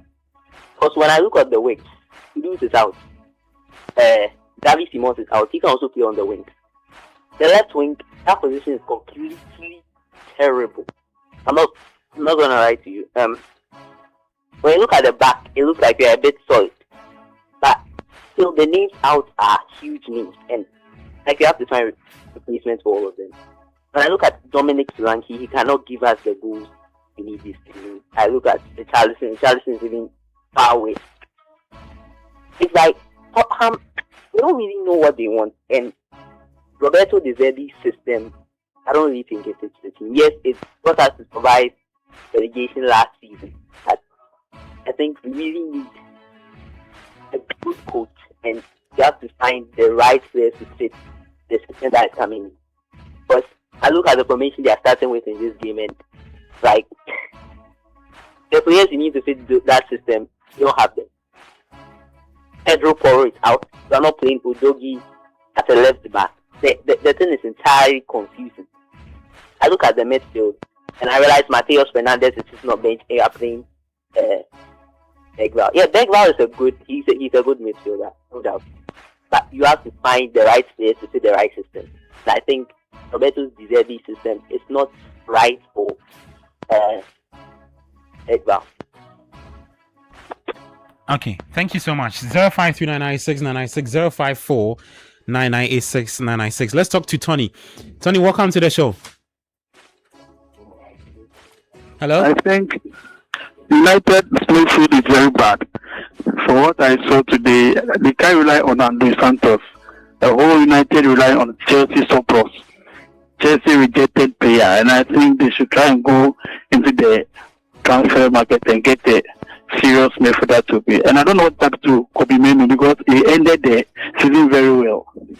But I don't know why they are still benching him. So I think if Carey don't take care, he will be like Lampard coming back to Chelsea, and he will fail again and he will be sacked. So this is what I come to tell you. Thank you. All right, thank you so much, Tony. 0539986996. Let's talk to Jude. Jude, welcome to the show. Okay, thank you for the opportunity. I'm not a United fan, but I want to talk something small about it. Please go ahead. Okay, I think with this United, I think they really need a striker, because this year you'll be playing the Champions League without a striker. You can't, compete like how Real Madrid and PSG teams will be playing. If they continue with this kind of players, honestly, they are going to disgrace themselves. So I think they really have to do something about their striking position and continue with what they are doing. Thank you. All right, thank you so much. 0539986996 0549986 Sule. Hi Sule, welcome to the show. Thank you very much for this opportunity. All right, talk to me. I tried calling several times, but very difficult to get you. My request would be I wish if we get additional number to the calling numbers. Okay, now my issues with coach. I want him to know that the Manchester team is not good. He shouldn't compare, or he shouldn't say they didn't have enough time for training. He had the time to train. Everybody had the time to train. Look at Arsenal. Saka Odegaard. They all didn't have enough time, but they were able to score. So his team is not good. He just needs to accept that his team is not good. And I wish them best. Because they will not even get to play Champions League by the end of the season. They will never qualify. They'll be within the 8th to the down position. That's my contribution. All right, thank you so much. 053996996054 996. You have the next 6 minutes to wrap up. You can also call us and share your thoughts. Chelsea are in action later on Monday, but let me run you through the games coming up tomorrow. In the Premier League tomorrow, some really good games to look forward to. There's Brighton up against Aston Villa 1 p.m. Same time, City will be playing Bournemouth, and then at 3:30, Newcastle United up against Liverpool tomorrow at the St. James's Park at 3:30 p.m. Let's talk to Andy. Hi, Andy. Welcome to the show. Hello, Andy. Yes, sir. Yeah, welcome to the show. 97.3. Talk to me. Okay, I want to contribute to the show, but before I start anything, let me sing one song for Coach. Yeah. Oh, yeah, Musufe. Eshen Bomocho, Bagbemilo, Kogbemota, Telemo, Blake, Telemo. Coach Nimley. He's listening to you. Please proceed. Okay. Yesterday I was listening to Sports Rahman and almost all of you talk. Take your time and talk. You are listening to what show? Sports Panorama. Okay, now go ahead. and please talk to us. What is going on there? No, please proceed. Please proceed. All of you rooted out Liverpool. But we are in the corner, just tapping cool. Most of the things you rated above Liverpool, I will stick out Arsenal. But there's going to be a serious fall. Chelsea will fall on Monday. Man City will fall tomorrow. Liverpool, look, I will not talk plenty. We Liverpool, we are not going to talk plenty. But the field will talk. Coach,